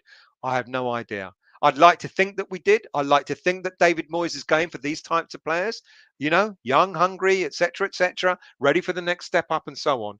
If he's a player that we're interested in, I hope we definitely get him because he sounds pretty decent. Yuri Tielemans. Now we know that Tielemans is in his last year of his contract. I've already mentioned that Arsenal are interested in him, and not just Arsenal. There'll be a whole host of teams that are going to be interested in this player. He's a fantastic player. We know how good he is. Apparently Tielemans is looking for a Champions League experience, and he's looking for one of the Champions League teams, whether it be in this country or in another country, to sign him up. He's 25 years of age, still got the best years ahead of him without a shadow of a doubt. Again, a realistic target for West Ham. Maybe not as realistic as Onana, to be quite honest with you. Maybe not. Developed through the Anderlecht youth ranks, signed a professional contract at the age of 16. He went on to make 185 senior appearances for Anderlecht and made his debut at the age of 16. So if you're good enough, you will play when but maybe under Moyes, he might have had to wait till he was 25 to get his first team appearance. He won accolades such as Young Player of the Year, as well as Belgian Professional Footballer of the Year. He's also placed in the UEFA's Europa League squad of the season for 2016-17. And just after turning 20, he moved to Monaco in a deal for £22 million in 2017. His 2 years at the French club was considered to be a disaster. Doesn't always work for every player. Just because you go to another league, it doesn't always necessarily work for you. Look how much we revere him. We know he's a very, very, very good central midfielder. But if you saw his performances and you look at his stats when he played in France, you'd go, I wouldn't touch him with a barge pole. But anyway, he moved on and he moved on. Leicester took him on loan in 2019, January 2019, and then agreed to sign him permanently in the summer of 2019 for a fee of £40 million. There you go. He failed at one club, but another club came in for him, realised his value, signed him up. He's also a Belgian international. He made his senior appearance for Belgium at the age of 19. He's gone on to make 52 appearances for his national side. Highly intelligent player, highly gifted, highly regarded as a typical game changer. He's got the ability to optimize space around him, great in possession, great composure. He's a proper box-to-box midfielder without a shadow of a doubt. Should we come even close to tempting Tielemans to come to West Ham, it would be a major coup for us. Without a shadow of a doubt, it would be. But, let's be realistic. I think Onana is a sort of realistic target. Tielemans is we'd love him, but. Next one, Scott McTominay. This came up at the weekend, and I was like, oh, okay. Is there any mileage in this one? Yeah, I think there might well be mileage in this one. Contracted at Man United till 2025. Ten Hag is going to make revolutionary changes at Man United, and McTominay maybe a victim to that revolution at Man United. Originally, he played as a striker. He moved to a defensive midfielder in his under 23s time at Man United. He was given his debut by Jose Mourinho, and Mourinho highly rates this player, waxes lyrical about McTominay. Look, he's a no-nonsense player. You're not going to get airs and graces. And I think for Nick, this will be an upgrade on Souček. He kind of be able to do what Souček does, but probably a lot better. He's a decent little player. Would he fit in West Ham? Yes, I can see him fitting in at West Ham. I don't know. I put a value of 30 million. I genuinely don't know. In the 20s, maybe 25 years of age. He's not going to be a signing where everyone's going to go, wow, but he'll be a solid signing. I like him. I think he's all right. And that came about the weekend. And I thought, okay. Moyes wrote an article about him in the last Europa Championship, where he wrote quite a glowing report about Scott McTominay, saying he was one of the 7 players to watch in that tournament. I can't remember whether he was any good, to be honest with you, but there you go. I think he is a David Moyes type of player, without a doubt. Right, I said it earlier. I sort of let the cat out of the bag. Arnaut Danjuma. I've been told quite categorically that we are not, or David Moyes is absolutely not interested in Danjuma. All this waffle about a bid going in, etc., etc. Apparently, there's no element of truth in it at all. Now, the ITKs confused themselves at the weekend, didn't they? Because one newspaper said we're about to sign, another newspaper said we're not going to sign, another newspaper said we can't sign because of his personal um, demands. And then someone else said, "Oh, we're not going to sign because of Moyes' concern about his temperament and etc." I mean, what do you honestly believe is true? You know, four different stories about one player, all coming out within an hour of each other. You know, and it's odd. So look, I've been told quite categorically we're not in for him. I'll have egg on my face if I've been told other if that something else happens. But apparently, we can forget that about Danjuma. Moyes has got no interest in him. But we know who Moyes does have interest in. Look, the saga goes on. Talked a little bit about it earlier on. Yeah, look, the deal is apparently there's a bid on the table for Jesse Lingard. We've made an offer. It's down to him to come to us and tell us whether he wants to accept it or not. I don't know what that offer is, but again, what I've been told is that whatever it's going to be weekly wage plus his signing on fee, and the signing on fee is going to be split over the period of over the length of the contract. But what Lingard wants is a minimum of 2 million a year. Sorry, as the signing on fee. So if he signs for us for 3 seasons, he'll want 2 million each season, spread out over a weekly pay, and that's what increases the weekly salary. So I don't know what he's asking for. He was on 80, 90 grand a week at Man United. So maybe he wants an upgrade on that. I don't know. Let's say 120 grand a week plus the signing on fee, £2 million a year is roughly 30, 35 grand a week. So there's your 140, 150, 160 grand a week. Look, do we want him? Oh, I'm just effing bored of this as you all are. If he signs for us, he signs for us. If he doesn't, then as people were saying earlier in the chat, give him a deadline. Say, look, mate, we've got to move on. You've got until look. He was a free agent last Friday. I hope it's only until this coming Friday where he gives us a yes or a no. If he doesn't give us an answer, move on. Just move on. Forget about Lingard and let's look at some alternatives, shall we? And I'm hoping that we are already looking at alternatives anyway.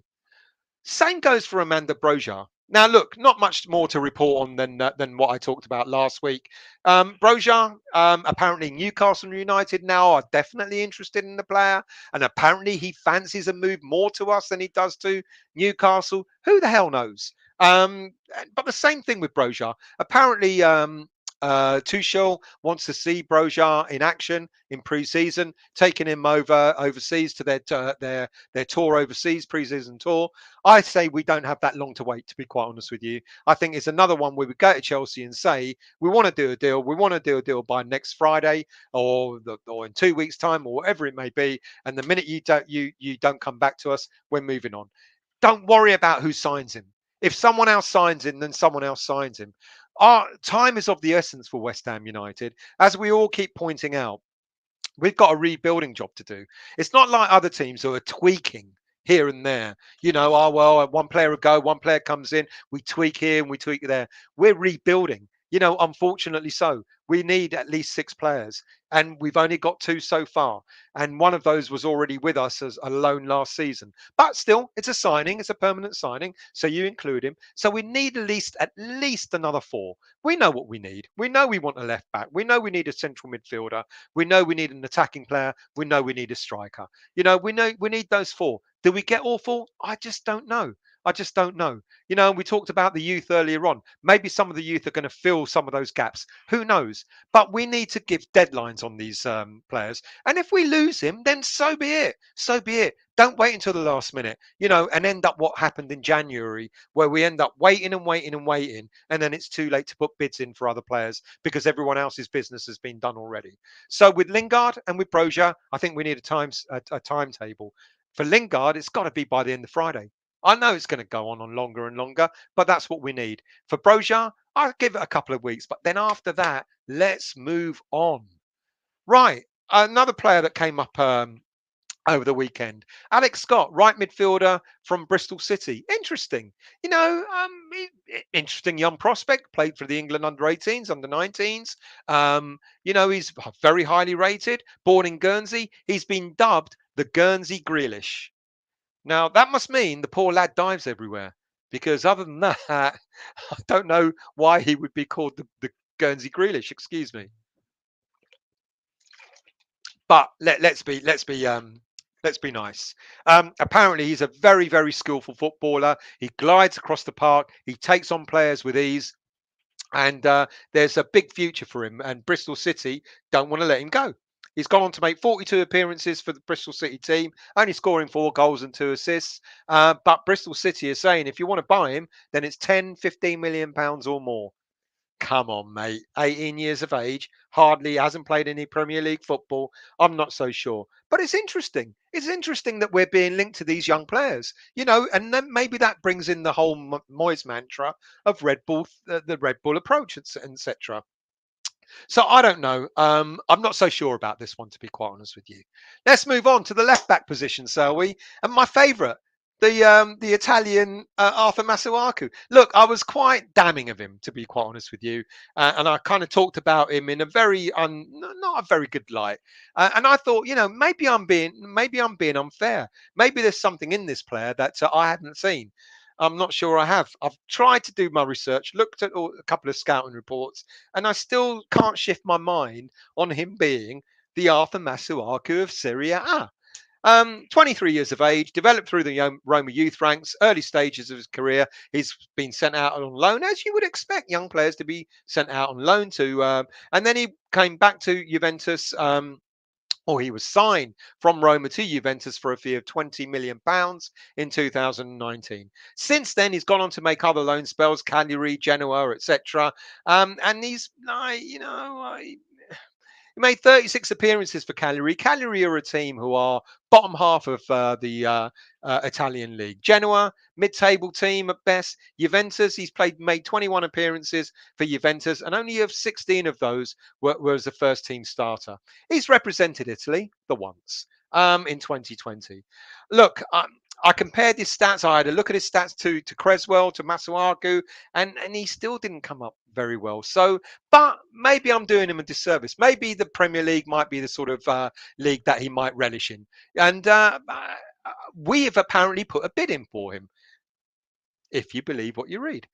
Right, next up. It's one I saw at the weekend again, and I mentioned in the show that I did on Saturday. Owen Windal, Dutch left back from AZ Alkmaar.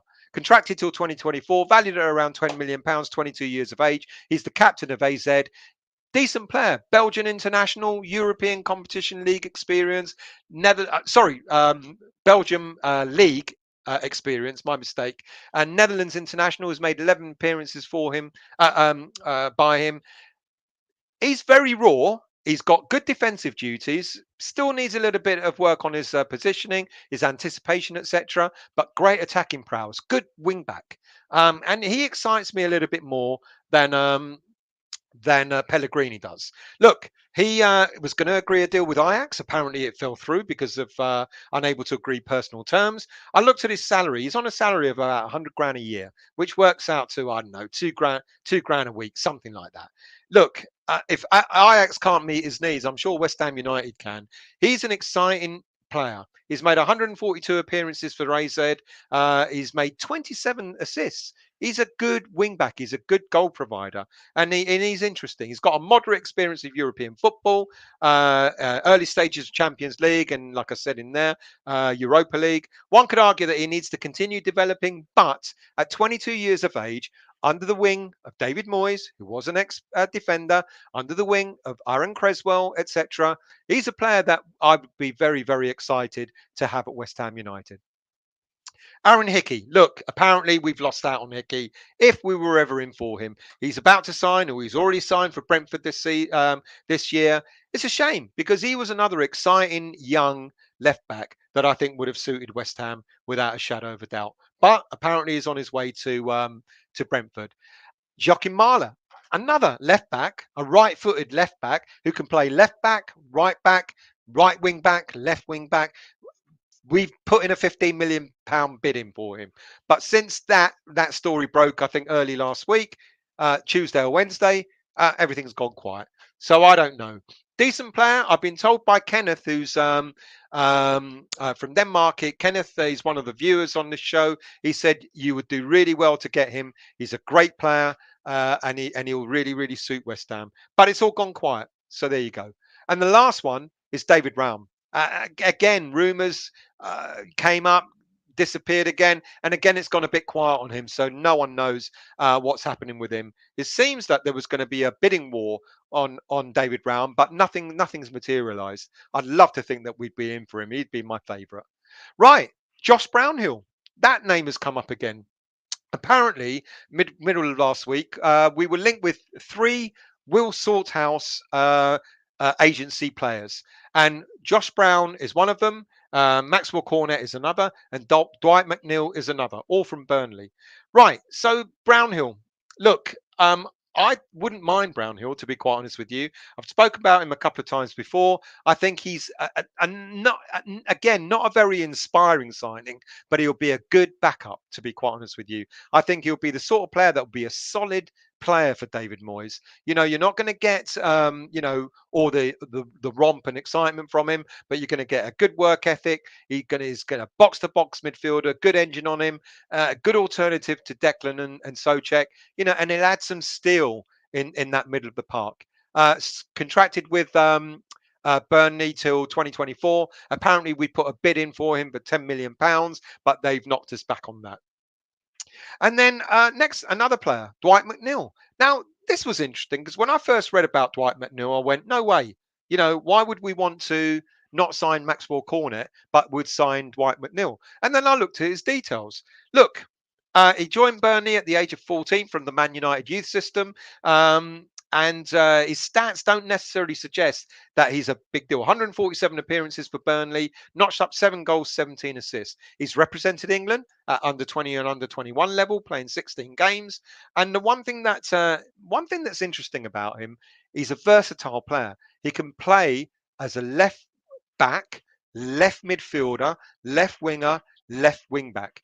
So if David Moyes is going to potentially do a 3 centre backs system next season, the one thing that we were crying out for was we don't have any wing backs to make the best use of that system.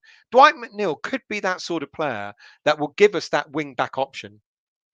Good at overlapping, great engine on him. He's good, he's got nice little technical ability.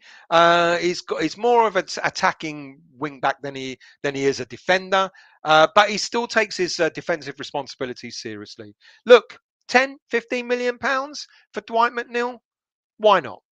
Okay, that's it for in terms of. Let me go on to the chat, and then I'm going to have to check my phone to see if anyone wants to come on, because the last bit of the show I'm going to talk about is the madness of transfer windows. So let's just go through your chat as quickly as I can. Hammerstad, some players on loan from foreign countries think they're on holiday. Who you referring to? I'm 50 minutes behind on the chat, so I'll catch up as much as I can. Sky Sports like their shows start on time. Yeah, Graham, but that's Sky Sports. That's why they won't sign me. Good evening, Jonathan. How are you? We need to stop talking about bloody defenders. Where are our kids or strikers? Good evening, Alex. 33 days till we kick off versus Man City with 18 players looking to get rid of Vlasic and Diop. Nothing updated on Vlasic, to be quite honest with you. That's all gone quiet. Torino were apparently interested, and that was it. Sean, Diop has hardly played on his preferred right side. Good point. Noble set a decent standard when called upon. Diop and Kral both victim of circumstance. Yeah, good point there, Sean. Robert, that third kit, like someone that makes seeing a B. Leave Masuaku outside Oxfam. They'd give him back. Jordan, are you doing a watch along for the first friendly against a team I've never heard of still? I kind of said to myself, I won't do watch-alongs, to be honest with you. I'm usually at games than I am at home. I'd never thought about doing a watch-along, but I'll let you know, is all I can say at this moment, Jordan. Don't count on it, but I'll let you know. Alex, perhaps We should concentrate on getting players in rather than outs. Yeah, I totally agree. Victor, Diop only has 1 year left on his contract. He does. He's got a year plus an option of a year. So can walk away from that. No, he's got an. Let me just go back to his. Let's just see if I've got it here still. Let's go to Diop. There we go. He has got 1 year plus a 1 year option. So West Ham United can trigger a 1 year option on him. So he doesn't. He may not walk away at the end of next season. Barney, good evening to you. You're good still, but I prefer misery and the claret and booze. Watch me for the sun. Watch Nick for the cloud. How about that, Jonathan? We had all our defenders out, did not play any use. Same for mids and wingers, and same up front. Moyes will only use them once they become the final thing, which is madness. I agree. I agree. Sharky, I'll press the dislike button instead. You do that, mate. You do that. Web gigs, good evening to you. Always go in the home end at Reading. Oh yeah, Reading game coming up as well. I might do one or two away games. I'll have to see. Good evening, Antos. How are you? Every other team gets business done. Our lot are asleep, waiting for Moyes to find a striker. It's like Biden climbing the steps up an airplane without falling. Andrew, 188 watching, only 7. Hit that thumbs up. If you're new to the channel, hit the subscribe button, hit the bell notification, hit the thumbs up. Thank you very much. Trini, Chester's, Alese, Longello are all 20s, and if we don't use them, other clubs will, of course, look at them. Absolutely right. I agree with you. Absolutely right. Sean, I think there'll be centre-back injuries. Alese is not far off being required to step up from third choice left centre-back. I'd like to think so, but Alese is another player that needs game time. He's 22 years of age now. He does need game time. Alex, Ronaldo wants to leave Man United through a lack of ambition. If you think this isn't crossing Rice's mind, you're going to be wrong. Oh, no, totally agree with you. Absolutely agree with you. Web Gibbs, we won't sign any decent talent, GSB leeches. But this is the thing I've got a problem with. You see, a lot of people go, it's the board, it's the board, it's the board. Since the board arrived, and I've said this so many times before, since the board arrived, they have spent money. You cannot deny that they've never not spent money. Now, whether they've spent money wisely or not is a completely different subject. It's just that they haven't had a proper transfer strategy. Never. David Moyes has come in. He said, this is what I want to do. Full control of signings, full control of transfers, full control of salaries as well, which I find rather odd. If that is to be true, one transfer window, we haven't signed anyone. The board are willing to sign. The board apparently were willing to sign Danjuma, but Moyes didn't want him. So we have this conflict now. We have this conflict where people still say it's the board, but we keep hearing, and where it could be bullshit, we don't know, but we keep hearing stories that the board are willing to sign, and the board have spent money. They gave Pellegrini £100 million after Bilic got us into Europe in the final season of the Boleyn. We bought players. We bought a load of shit, but we did bring players in. We have bought players in. It's just been scattergun. That's the problem. It's just been scattergun, and that is the concern more than anything else about the board. I keep saying we need a director of football. David Moyes doesn't want a director of football. David Moyes wants his head of scouting and to do all the football selections and transfers and everything himself. There's only so much a manager can do. A manager should be working alongside a director of football to get the best for the club. The director of football should be the one negotiating. Of course, he's going to go to the manager and say, should we offer him 3 years, 5 years, 2 years, or whatever?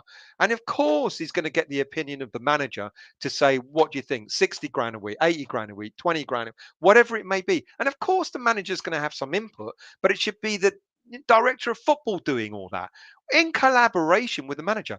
What my understanding is Moyes wants to do all that. Apparently, and the Claret and Booze boys know this as well as me, we were told at the weekend that the board have got absolutely no idea who David Moyes is targeting.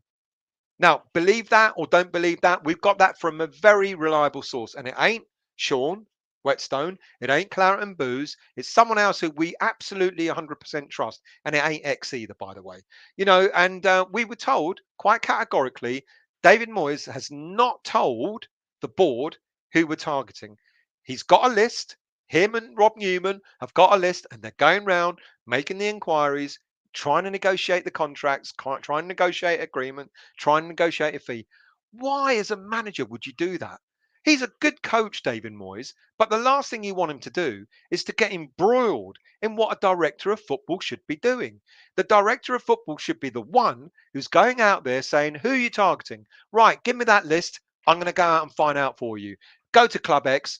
Is he for sale? Yes or no? Right. How much? What are you asking for? 60 mil? Sod you, mate. Don't take a piss. Here's 20 mil. 30 mil? 25 mil? 27 mil. Done. That should be the director. The manager shouldn't be using up his time to do all that. You know, he should be coaching the first team, which is what he's doing. So if it's to be believed, and I don't know what to believe anymore, I really don't. If it's to be believed, GSB apparently offered him Danjuma. He went no, and they went, all right, then let's move on. So it's not GSB, and I'm not backing the board, don't get me wrong, but GSB apparently are keen on Moyes improving the squad. But Moyes wants to do it his way. Right? Wrong? I don't know. Anthony, Anana is 20. Why can't we use our own youngsters? We need to buy a feeder club or use Sparta Prague, send our 18 to 23-year-olds. Good point. Good point. Christian Eriksen's just signed for Man U, a 3-year deal. I would have loved him at West Ham, but shame. Never mind. Happy Hammerette, we should adopt Chelsea's way, loan out players to see if they can. Well, they're going to put a stop to that, aren't they? Apparently, they're going to put new rules in to stop that. Black Country, breaking news: Masuaka going to Pluto FC. Let's scroll down quite. Let's scroll down quite a bit and do forgive me. Actually, I'm going to, because I asked the question. A standalone show about youngsters, yes, please. Thumbs up for a standalone show for a young players show. Okay, cool. Okay, I'm gonna put one together. Alex, the idiots from Clarendon Hugh are now telling us to water down our expectations. Don't expect world-class players. Now, not what they said. Well, I'm coming on to just that about what social media tell us. So I'll hold that thought. Alex could work in our favour. Shows rise that these so-called big clubs don't always work out. Better to make it where you're adored. Absolutely true. Wacko Gov, good evening to you. Didn't we have another young centre back who Moyes reckoned was going to get a shot a couple of seasons back? Fernandes, maybe. Fernandes was a midfielder, wasn't he? I think he might have been. Disabled team. If we do sign Perkins, I think he will be given opportunities in the first team. But I honestly think Perkins will go to Villa. There's no way Leeds will pay what has been suggested. What does he want? I don't even know what he wants. If you can enlighten me, that would be fantastic. Hammerette. The names I was referring to earlier still, who were before Rice, was our last academy player who made it into the first team. Wow. Ngakia? Was he before Rice? Might have been Ngakia. Might be wrong. Pine Mash. Just seen George Moncur sign for Leighton Orient, another one of our academy players. Has he? Was signed for Leighton Orient? I didn't know that. That's breaking news. Thank you for telling me that. Mark, Abraham is the one that got away. Gutted we didn't get him. Yeah, maybe. Aaron, well, no more parties for him, the naughty boy. Oh, yeah, I know who you mean. Disabled team. You should do a show with Titch from Hammers Fans United still. Honestly, you two would get on great. I don't know who he is. Is that bad? I don't watch any other shows. I'm sorry. I don't mean that in a bad way, but I really don't know. Richard, I like the shape of women's team. Mark, I thought Danjuma, as we desperately needed a proper left winger, balance out the side and give us some pace. Yeah, but apparently we've been told categorically nothing in it. Scott, we have had Saul Larin, but he signed for Bruges today. Scott, I remember you talking about him. Whenever I said Jonathan David, you kept saying, is it Saul or Kyle? Kyle Larin. Look out for him. Interesting. Let's see. Peter, if you're up for giving somebody a shout, Chris Ross, West Ham supporter, puts out poems on YouTube. Mark Noble, Moyes, Pie and Mash, etc. Oh, thank you. Right. So Chris Ross, West Ham supporter, puts out poems on. Is that the title of his? Is that the title of his channel? Mark Noble, Moyes, Pie and Mash. What if? Let me know. Let me know. Sean. There's an article on the Spanish website AS where the Villarreal president Roig talks about a number of players and is quoted saying they've had no offers for Danjuma. That kind of corroborates what we've been told at the weekend. Mark, do the women do their makeup in the change room? Oh, Mark, Daniela, Pie and Mash Kid. He's butter Brentford 1 game a week. Man United are going to be playing 50 games plus a different prospect. I think. Who? Sorry, this is the problem of me being so far behind that I don't know who you mean. How about Rondon? Past it. Pookie, a much better finisher than Antonio, and probably as old, if not older. Let's scroll down. Let's scroll down because I'm really trying to catch up. Andrew, got to hope Broja wants to remain in London more than being tempted by the money on offer at Newcastle. We just need to make a move. If we're serious about him, we need to make a move for him, don't we? And try and get him. Let's scroll down. Scott again. Again, we could have Carl Larin outscored Jonathan David, but has gone to France. There you go. Pat, can we have a show about King Arthur? How long have you got? I mean, seriously. Schmiegel, Depay would be a good signing. Anthony, well, yes, he was going to Ajax, and my understanding is it's stalled because of personal terms. Who else we've got? Depay, Vinny Bones. Depay would be a good signing. Anthos is off to Spuds. Sullivan Pocket is on strike. See, Anthos, I can't agree with you about Sullivan's Pocket. Who's going to Spuds? Apparently, if it's Perkins, we've not heard just yet whether he will be going or not. Darren, Depay has about as much leg as Stephen Hawkins. Harsh. Sean, Lingard would join like a shot if Depay signed. Depay's released his own shy IMO record. Has he? Hated Alex Song, lazy. Barney, no, no. I can't agree with you there. I remember Alex Song like mastering the midfield. Am I the only one who thinks that? I thought he was great. He's not your fastest player. No, he ran at a snail's pace. I give you that. But he was class. I actually think he was absolute class. Let's scroll down a bit more and try and catch up with the chat. There we go. Alex, 17.2 million deal agree with Barca. By Spurs for Depay. Lille want 50 for Onana. Right, 72.2 million. Up until I finished writing the script for the show, which was just before 8 o'clock, I didn't see anything about Depay going to Spurs. I know Spurs are apparently another club interested in him, but nothing agreed just yet. Lille say they want 50 million, but Lille know that Onana is not worth 50 million. So I wouldn't worry about either of those stories. I could be wrong when I come off. Real Madrid paid 100 mil for a midfielder from France, so Lille are trying their luck. There you go, Ballon. That's how the game works, isn't it? Schmiegel, Bruges have some very good players. Wouldn't mind Noah Lang. Yeah, I talked about Noah Lang, I think 3 or 4 weeks ago, but even that one's gone quiet. But apparently he doesn't have the greatest of attitudes. That's why he won't be coming, because Moyes won't be able to handle anyone with any character. Vinny Bones, it's same every window with GSB. When we're going to learn to need these gone as soon as possible. Vinny, I genuinely don't think it will be any better if we changed managers. Freudian slip. I genuinely don't think it'll be any better if we changed owners at this moment in time, because David Moyes does things his way. It won't make a difference. Scott, when Rice leaves, we will free fall down the table. Do you know what? I know a lot of people have said that, and I know it's going to be difficult, and there's going to be a transition period when Declan does eventually leave. Free fall, maybe mid-table. Let's scroll down. Who else we got? Peter. We are going to have to pay over the odds for players, as most don't want to come and play for Moyes. Is that true? It's a good point, but is that true? Hammer it. I don't think it is. I don't think it's Moyes P. I think GSP have a big part to play in turning players away. See, people have got their different opinions. I try to sit on the fence on this, but the more I hear about things, the more I kind of think, Moyes is a great coach, shouldn't be a director of football. Simple as that. The owners, they should just have had a director of football for a number of years to actually stabilize our transfer policy. So leave the director of football to negotiate the future of the club. Doesn't matter whether whatever manager comes and goes, you've got a stable force there. You've got a director of football who's going to have to work with any manager that comes in.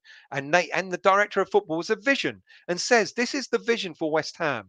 This is where we want to go. We want to go for the Red Bull approach, or we want to go for this, or we're just going to buy a whole load load of players at the top end of the market, or whatever it's going to be. Have a strategy. Real Madrid always had a strategy. They always wanted to buy the most expensive player out there. They wanted all their Galacticos, etc. That worked for them. The Red Bull system is a completely different system where they just sign young, hungry players, they nurture them, they develop them, they sell them on for a fat fee, they get the next one, they churn the next one out. Both systems work for those teams, but they both had a strategy. Any team that's a Red Bull team has a strategy.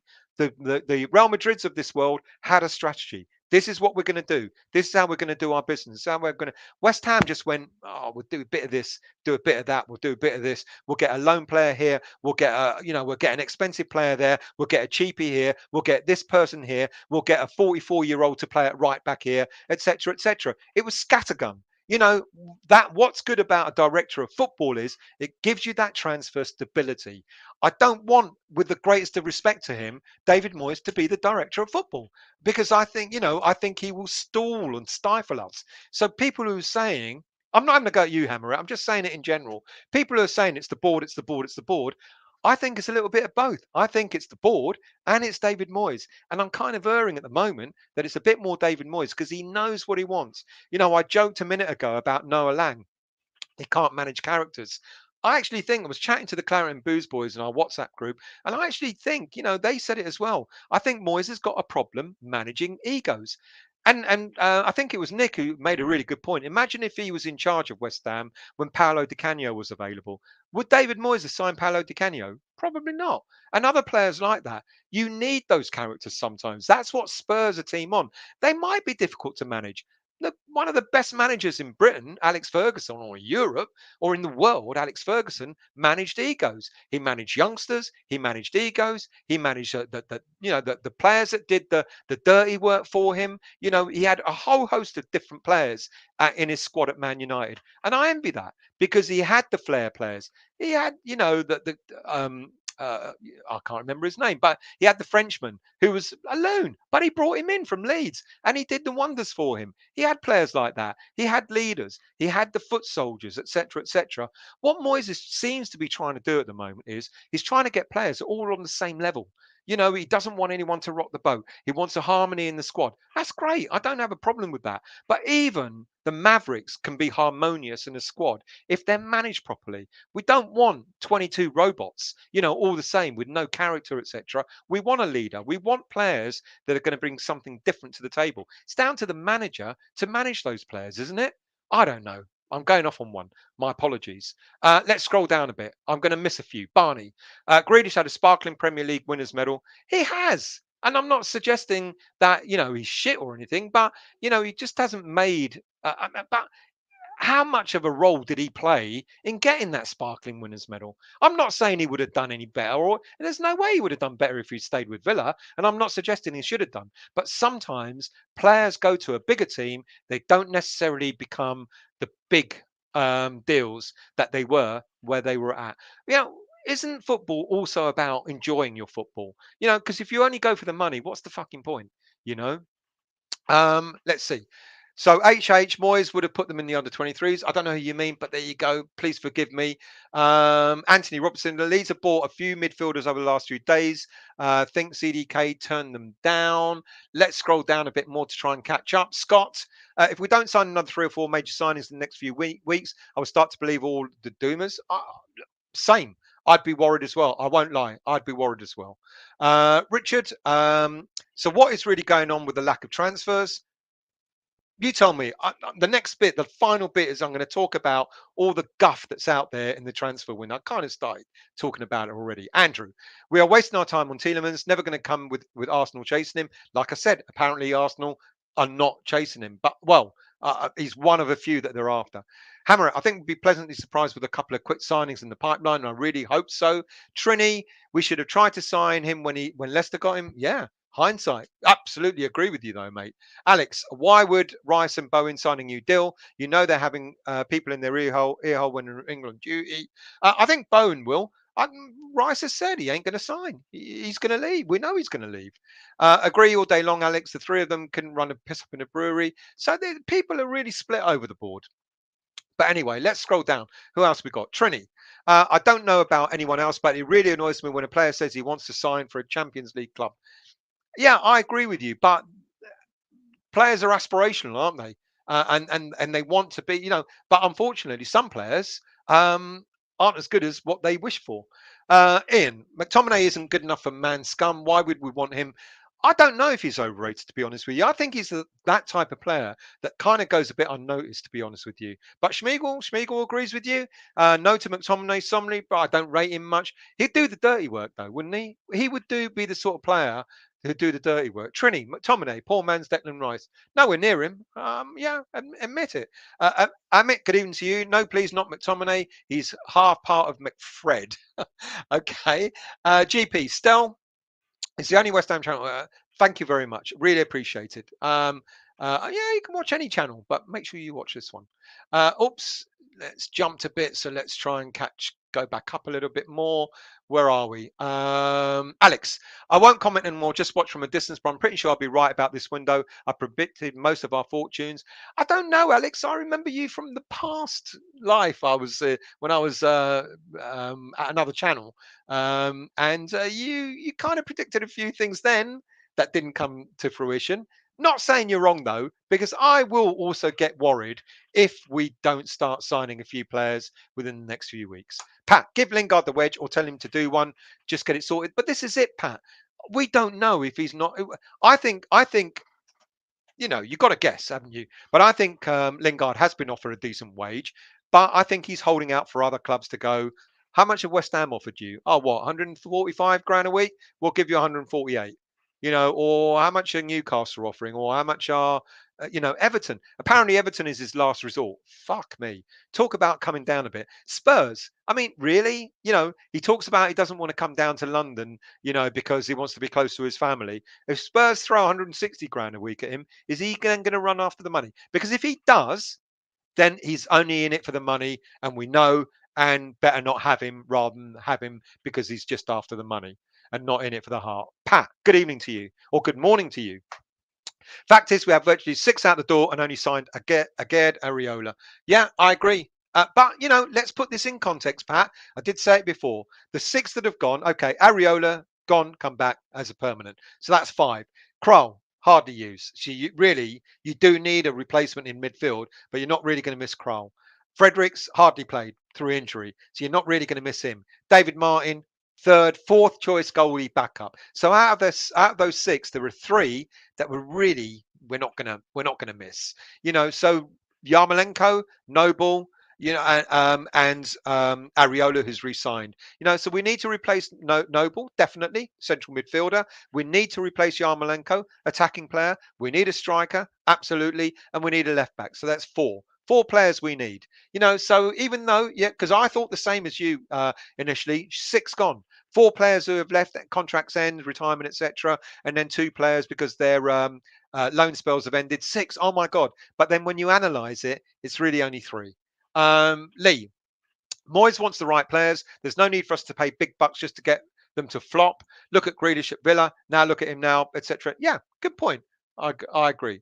Black country. um, I think that's told him.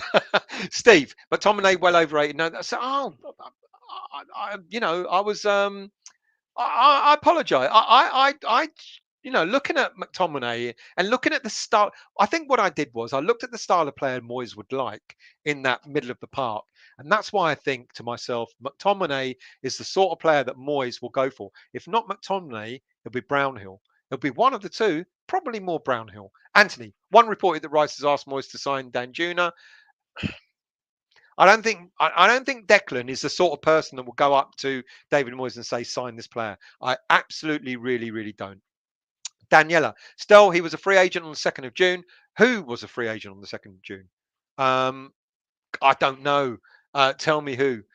Let's scroll down a bit more. Belotti was a free agent. He's gone to Monaco. Yeah, he's gone. But here lies the thing again. Right, let me go into I'm going to now go into my rant about what we read in social media, what the ITKs tell us, what we're led to believe, what's fact, what's fiction, etc. Because we as fans, get into a state of mind, don't we? You know, I remember when I was a kid, when you're young, you look at teletext in order to find out who we fucking signed, and that used to take a week to load up, let alone to get any information out of it.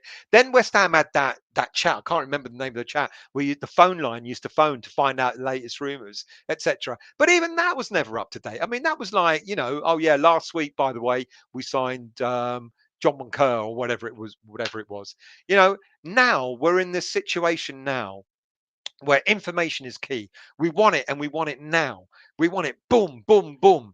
And we get fed on an hourly basis information, gossip after gossip, information after information.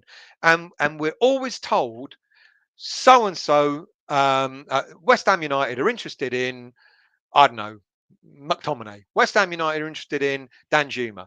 And then literally the minute that comes out, you've got another story going, West Ham have got absolutely no interest in this player. And then you've got your ITKs that go, oh yeah, we're interested in this player. And I think there was one story, I can't remember which one it was. It may have been Danjuma, where within the space of something like an hour, we got 3 different stories about that player. We're in for him, we're not in for him. We're in for him. The board want him, but David Moyes doesn't. We're in for him, but we don't want to pay the fee. We're in for him, but we can't accept terms, personal terms. We're not in for him. And it's like, what the fuck is the truth? And you see, the thing is, though, the way it's written, you've got clickbait on all of these things. The way everything is written, you start going, oh, Danjuma. We all start Googling him and looking at his videos and going, I'm guilty of it. I'm guilty of it. I'm probably more guilty of it because I have to do this show. And doing this show, I've got to research. I spend hours looking through story after story after story, and I write it all down. And then sometimes I'm looking at my notes and going, hang on a minute. I've just written 4 different, completely different articles about one player because one social media column tells you one thing, another social media column tells you something else. An ITK puts his oar in and says something slightly off piste, something different, and then another ITK counters that and says something completely different again.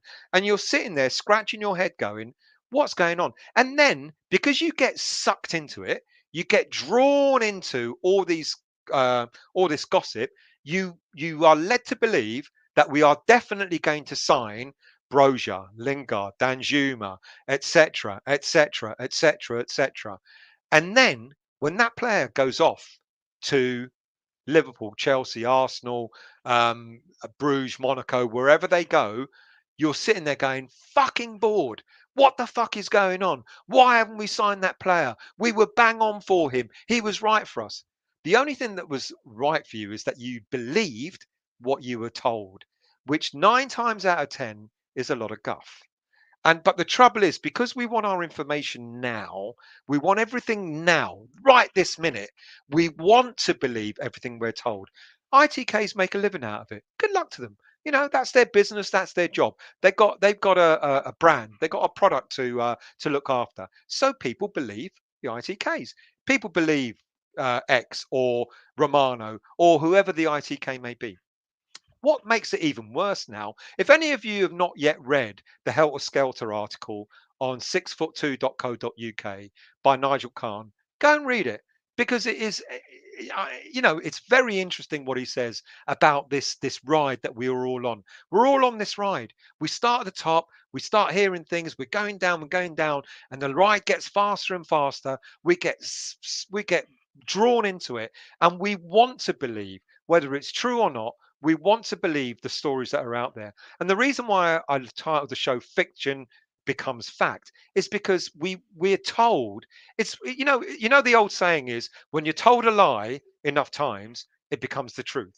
And that's the same with transfer rumors. When you're told constantly, we're in for player X, we're in for player Y, we're in for player Z, even if there's what might have happened is West Ham United might have gone knocking on a team's door and gone, is your player X available for a transfer?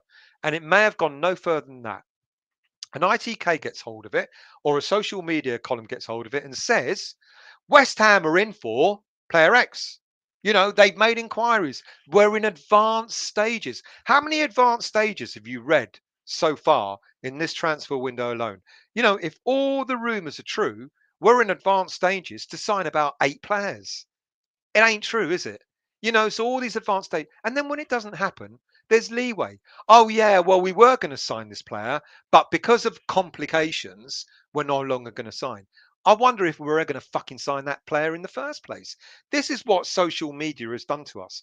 And on top of that, journalists now, respected journalists on Sky Sports and other media channels, etc., they also want to get in on the act. No longer is it good enough for them to be reporting, on their channel, Sky Sports or whatever. They want to get on Twitter. They want to become an ITK. So they put their oar in. Dartmouth, whatever his name is in of Sky Sports. He's like, oh, we're in for this player. We're in for. He's done as many we're in for this player as other ITKs have done, other social media columns have done, and we all lap it up because we need the information. We are desperate for information. And of course, what makes it worse is the longer it takes to sign anyone, the worse it gets for us. And we get angry. And then we want to blame people. When a player doesn't sign for us, despite the fact that we've been linked to him for the last 2 months, when a player ends up signing for another team, we get upset, we get angry, and we want someone to blame. And then we look at, I blame Moyes. Am I right? Am I wrong? It's my opinion. Other people blame the board. Are they right? Are they wrong? It's their opinion. We need an outlet to go, it's because of you, it's because of the board, it's because of the manager, it's because of this, it's because of that. We get sucked in. We get absolutely sucked into all this information, and it gets difficult to sort of let go of it. It becomes really hard to sort of turn around and go, hang on a minute, how much of this is really true? How much of this is absolute tosh? And I bet you a pound to a penny, 90 odd percent of the transfer rumors we hear about have got absolutely no substance whatsoever. But if no one wrote about them, then the social media columns wouldn't make their money out of adverts. The ITKs wouldn't make their money out of their memberships and Patreons and stuff like that. If there's nothing to report on, you don't make your money. And let's be honest, the bottom line of all this is, information is money. It sells. You make your money out of giving information. You know, this is the same. This platform, YouTube, I do a YouTube channel. I do it because I love it. Am I making money out of it? What, a few pocket money at best? If I really wanted to do it, I guess I'd go out all out and give up my job and do it 24/7 and try and make a fist of it. But the only information I'm giving you is what's already out there. And I don't know, and you don't know any more than I do, whether any of it is true or not. But we get sucked in, and we get sucked in and we get upset, we get angry. I look at some of the comments, Alex, for example, Anthos, for example, various other people. You've got, what I love about this chat, what I love about this show is that you can all have your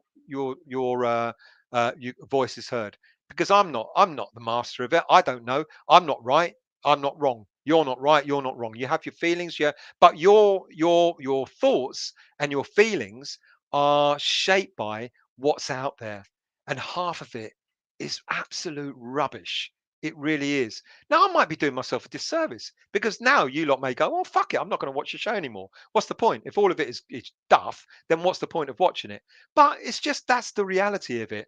We are drawn in. We want our information now, and we believe in certain people are going to give us the information, and we trust them. So if someone says we're in for player X, we believe them because they have a reputation, and we go, absolutely, you're dead right, you're dead right, we're absolutely 100% going for that player.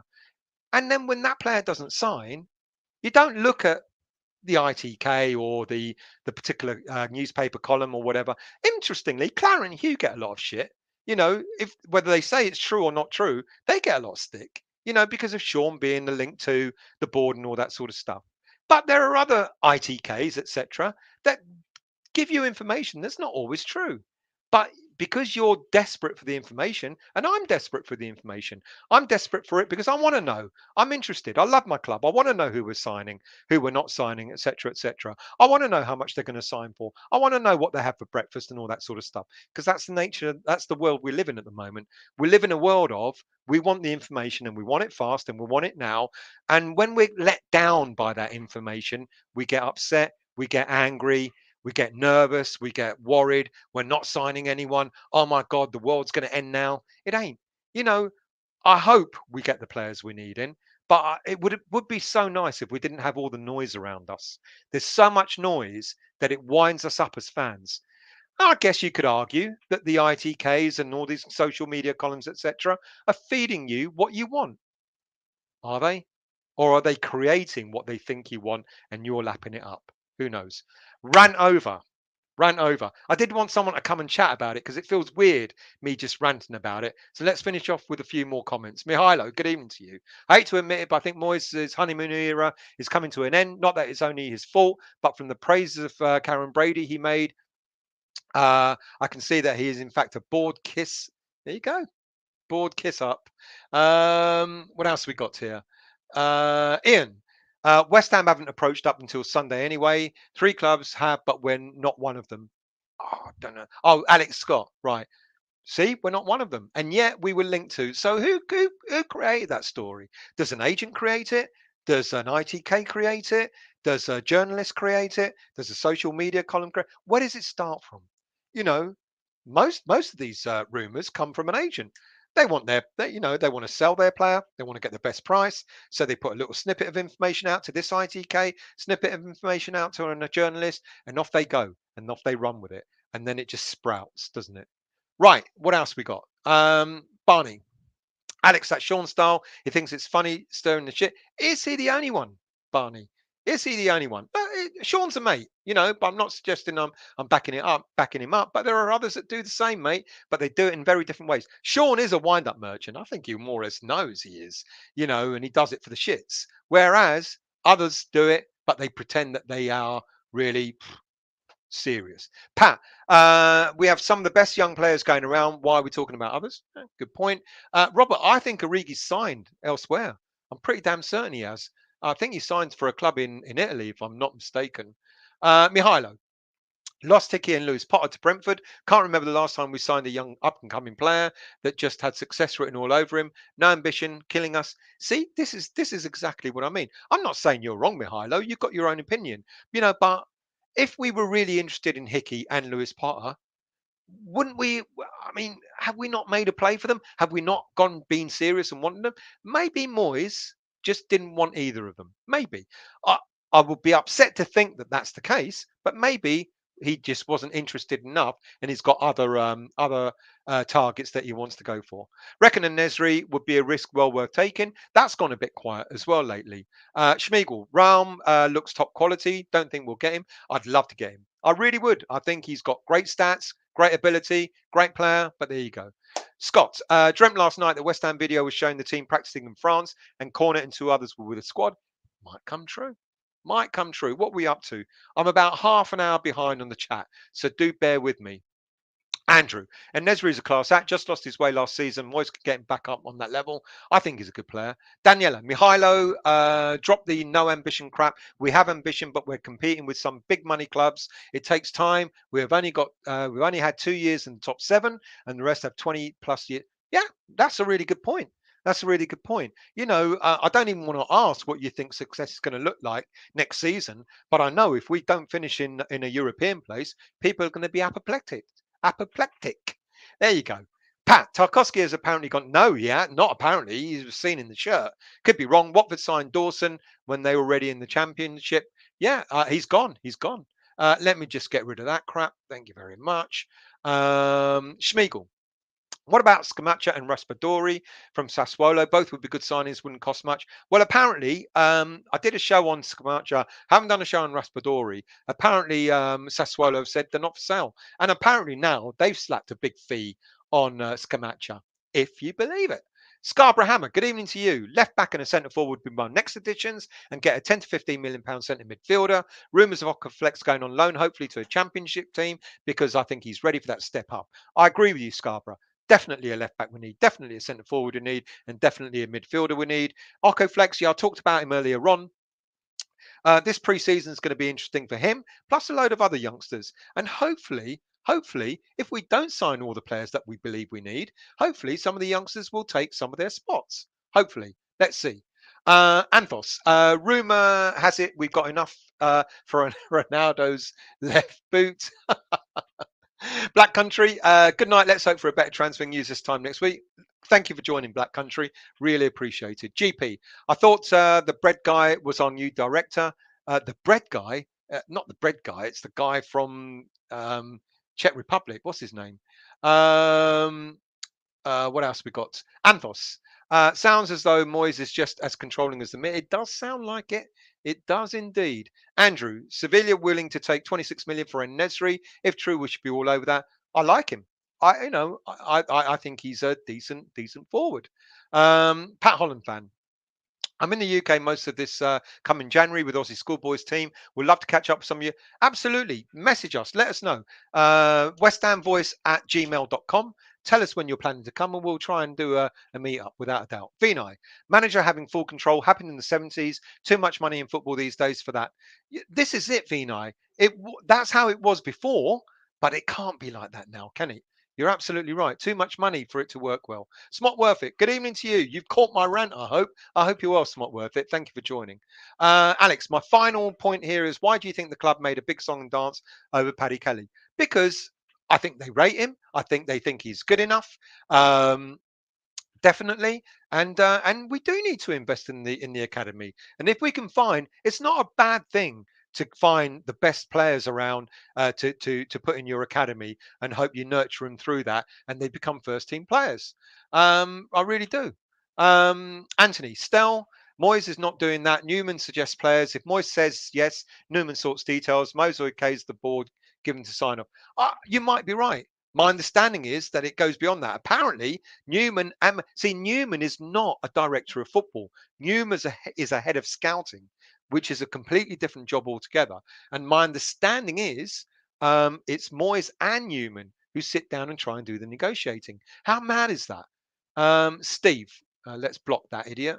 Right, Steve, can't get into the women's footy not unless they start. Now, Jonathan, I'm so confused what our objectives are and two, what quality. At the moment, all teams like Spurs are strengthening. Will be hard to get past seventh this season. It's going to be difficult. We do need players without a shadow of a doubt. We absolutely do. Hammerette, Jonathan, this season will be harder for us. Arsenal and Spurs have really recruited. Spurs are definitely. I mean, Spurs are not just going. Spurs are going for the league. You know, there's absolutely no doubt about that. They're not just going to go for top four. Spurs in their signings are going for the league, and they're going for the Europa League as well, without a doubt. Jason, good evening to you. Moyes' reputation to not play youngsters is pretty depressing as a fan. Whether it's warranted or not, the perception has got to change this coming season. I absolutely agree. Oh, was I that bad? Mandy. Hammerette, I agree, Steve. Still have faith. I know we all want our deals done before the start of the season, but realistically, the window's open to the 1st of September, so no need to panic just yet. I think we're going to have to accept. Look, let's be realistic. We have a very good first 11, plus another couple of players on top of that. You know, so to start the season, we don't necessarily. I mean, we would be better to have those players in early so that they can bond with the squad, etc., etc. Absolutely, it would be better. But we have enough players and enough good players to start the season, to start the first half a dozen games or so. Absolutely. Um, let's scroll down. GP, how can anyone nod off when? Did you really nod off, Mandy? I can't believe it. Epic, good evening to you. Did you hear we've been linked to 3 Moroccan players already? Apparently, there's another story. This is a prime example of what I've just ranted about. Here's a prime example of news being out there. Apparently, our new signing was asked. Aged was asked to give him West Ham players that they think would fit West Ham. Fucking hell, are you fucking sure about that? Really? I mean, how much do you honestly believe that? That Aged has gone to West Ham and gone, here's 3 Moroccan players that you should sign. Do me a favour. I mean, I think that's just such a shit fucking story to put out there. Vinay. Huselos was director of football that signed Roberto. He was indeed. Huselos was a bit of an anathema, though, wasn't he? Because he was a Pellegrini signing. It was Pellegrini that said to him, it was Pellegrini that said to the board, I want Huselos as my director of football.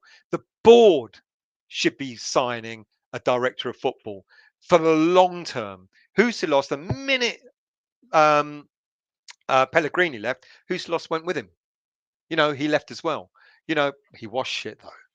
I mean, he was shit, though. Steve, I think we're gonna end up with the cheap deals, freebies, and loans. I don't mind, to be honest with you, if we get freebies and cheap deals and loan signings. If they can do a job, I'm fine. I'm fine with that. You don't necessarily have to sign the big players, the big money players, to have a good squad. I don't mind that. If we get the freebies and if we get the loan signings and if and the cheap deals, and if they do a job for us, I'll be cock a hoop about that. Good evening, Dan. How are you, mate? Trouble you have is the DOF will be constantly banging on Moyes' door for a list of players he wants. He will still have a say. He would, but a DOF, at least can do all that negotiating. You're absolutely right. Mark Noble, director of football. Good shout, Howard. Good shout. Um, no, you're taking the piss now. Let's have a show recap, please. All right, I'll do a show recap later, but I'm not going to go into my spiel. Daniela, surely if GSB are getting in Moyes' way, he would walk. He would have walked by now. It's easy blaming the owners due to the ground move. Exactly, exactly. Good evening, Peach. How are you, mate? I hope you're well. Pat Holland. Sorry, still without our glue, world class rice. Forget about top half. We're going to suffer. There's no doubt about it. We are going to suffer. Mandy, what was that live show happy when I got the players wrong? I hope it wasn't my show. Sean, Moyes is doing fine. The impatience that kicked in early this year. Good point. Good point. Um, what else we got here? Steve, Sean, Moyes needs to be called out if a third transfer window on the trot brings in no striker. You're going to have to call him out then. I just really feel we won't get a striker. I hope I'm wrong. I hope I'm wrong. Mice Collective, good evening to you. Vlasic and Kral, both amazing characters. They helped old ladies across the street, but one could not play and one was never played.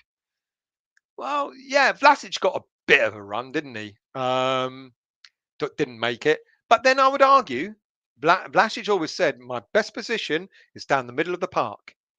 No, don't put me out wide. What does Moyes do? Put him out wide. Kral didn't see what he was really capable of doing. Sorry, Schizo. I went into one rant, didn't I? I'm sorry. I don't know if I've made my point. I really don't, and you may not agree with me. You may not. Absolutely not. But it's the way I see it is social media has killed our transfer windows. It's really fucked it up. Because we just like we are. It's almost like a drug. We're so desperate for that information, and we want to believe what's out there. We never question it. We just go, so and so said so. That must be true. Must be true. Medlon, how are you? Why are we not going for Calvin Bassey? We need a left back. Good shout. Calvin Bassey, talked about him a couple of times, but that's all gone quiet as well. Chris Harris. Moyes didn't seem to have an issue with Arnie Stell. Don't come much more difficult than inmate. Well, interestingly, it's that's an interesting one, because you're absolutely right. He seemed to get on with Arnie, but the players didn't. And I think Moyes was no, he didn't leave when Moyes was there. Moyes had left, didn't he? And then Arnie left afterwards. Did Arnie leave when Pellegrini was there? He did, didn't he? If I remember correctly. But yeah, good point. Pavan Mahal Foundation, good evening to you. Seriously, we need to keep Penny. No, we do. No, I agree. I agree. There's absolutely no stories out there about selling Ben Rama. Apparently, there's a rumor that, if we get the right price for him, but right price for any player would end up selling him, wouldn't we? Even Declan. Mice Collective. Lingard managed to get a restraining order. Gary Craig, Moyes and all that. Oh, no, look, Moyes is a good coach. Moyes is a great coach, but that's what he should stick to. That's what he should stick to. Victor, if we lose Moyes, would you trust the board to get the next manager right? They're the type of owners who would get back to. Yeah, no, they probably will fuck up. You absolutely, they probably will fuck up. Apparently, Bilic was apparently third or fourth choice. They wanted a number of other managers, didn't get them, and they ended up with Bilic. Apparently, Pellegrini was to appease the fans. Let's not deny it. All the protests, all the things that were going on at the club at the time. We were struggling on the pitch. We weren't doing well. There were the demonstrations, etc., etc.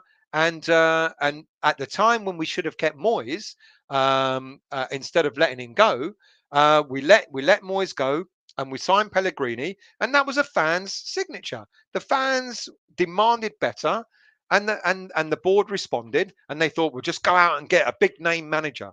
Again, yet again, no strategy in that approach. It was just to try and get on the right side of the fans. And I think if Moyes walks, or if Moyes doesn't do well, etc., I don't have much faith in the next manager that we'll get. I just don't know who he will get. Um, I don't know. What do you think, Mourinho? Short term, Mourinho win us a cup without a shadow of a doubt. But would he be the right long term manager? I don't know. Who's the guy that managed Spurs and PSG? Oh, his name slips my mind. But him, he'd be a decent manager. But no, I don't trust the board to get the right manager in if Moyes doesn't do it. Peter, if you bring a player in and he upsets the majority of the team or the balance, that would be a disaster. Totally agree. But that's the manager's job to manage the player. And as has been pointed out, he managed on Artovich pretty decently.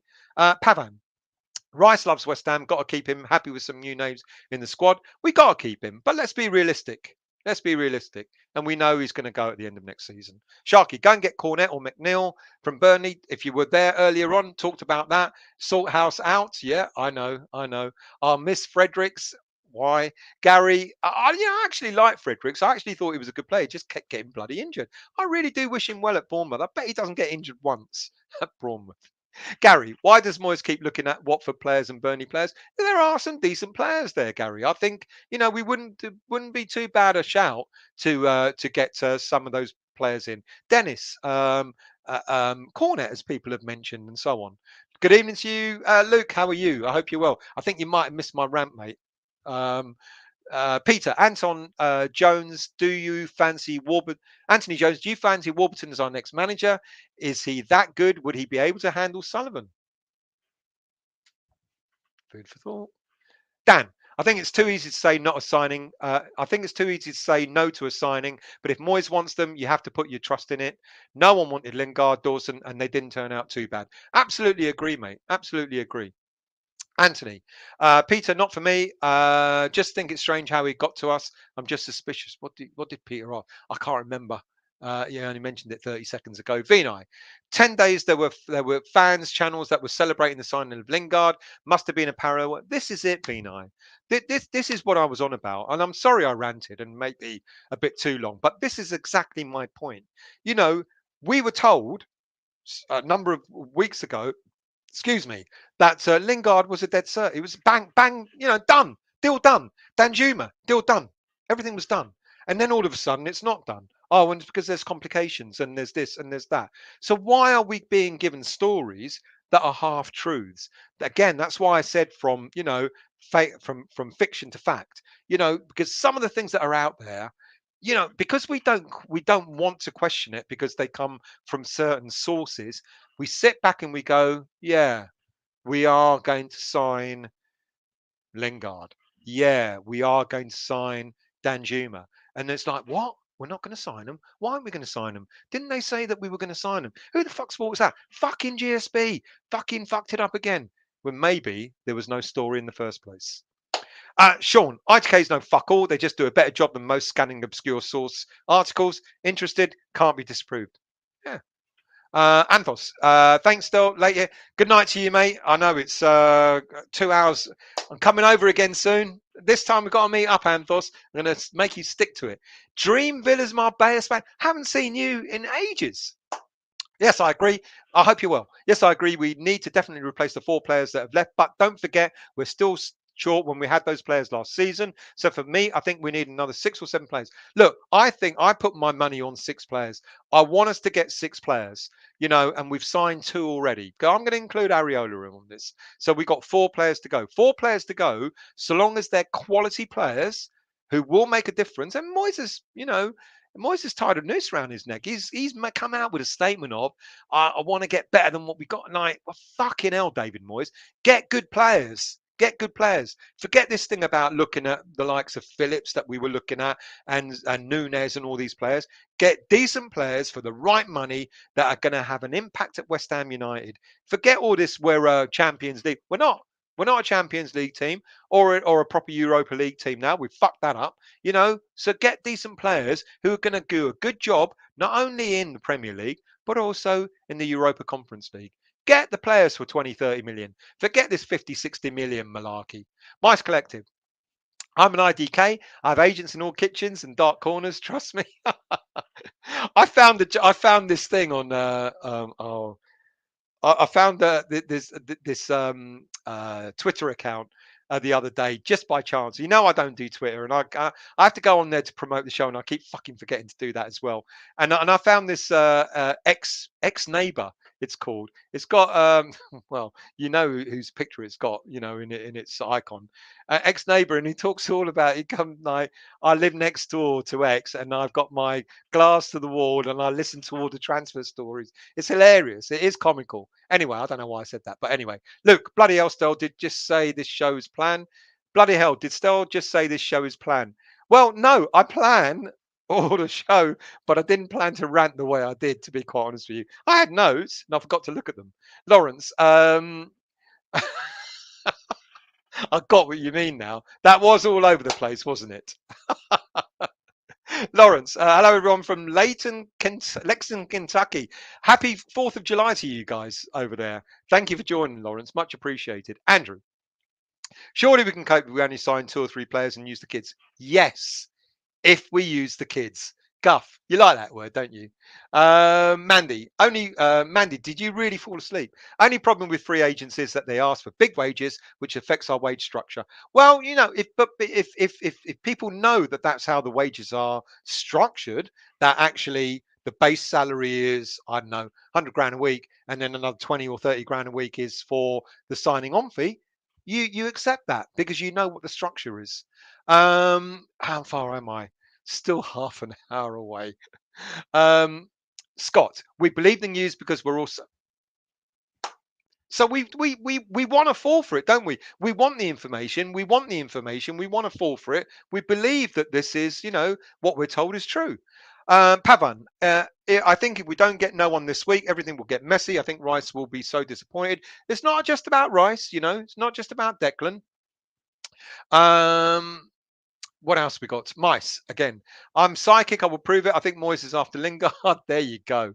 Dan, it's simple. Ignore all the rumours and just wait until you see the player holding the shirt and struggling to say, "Come on, you irons."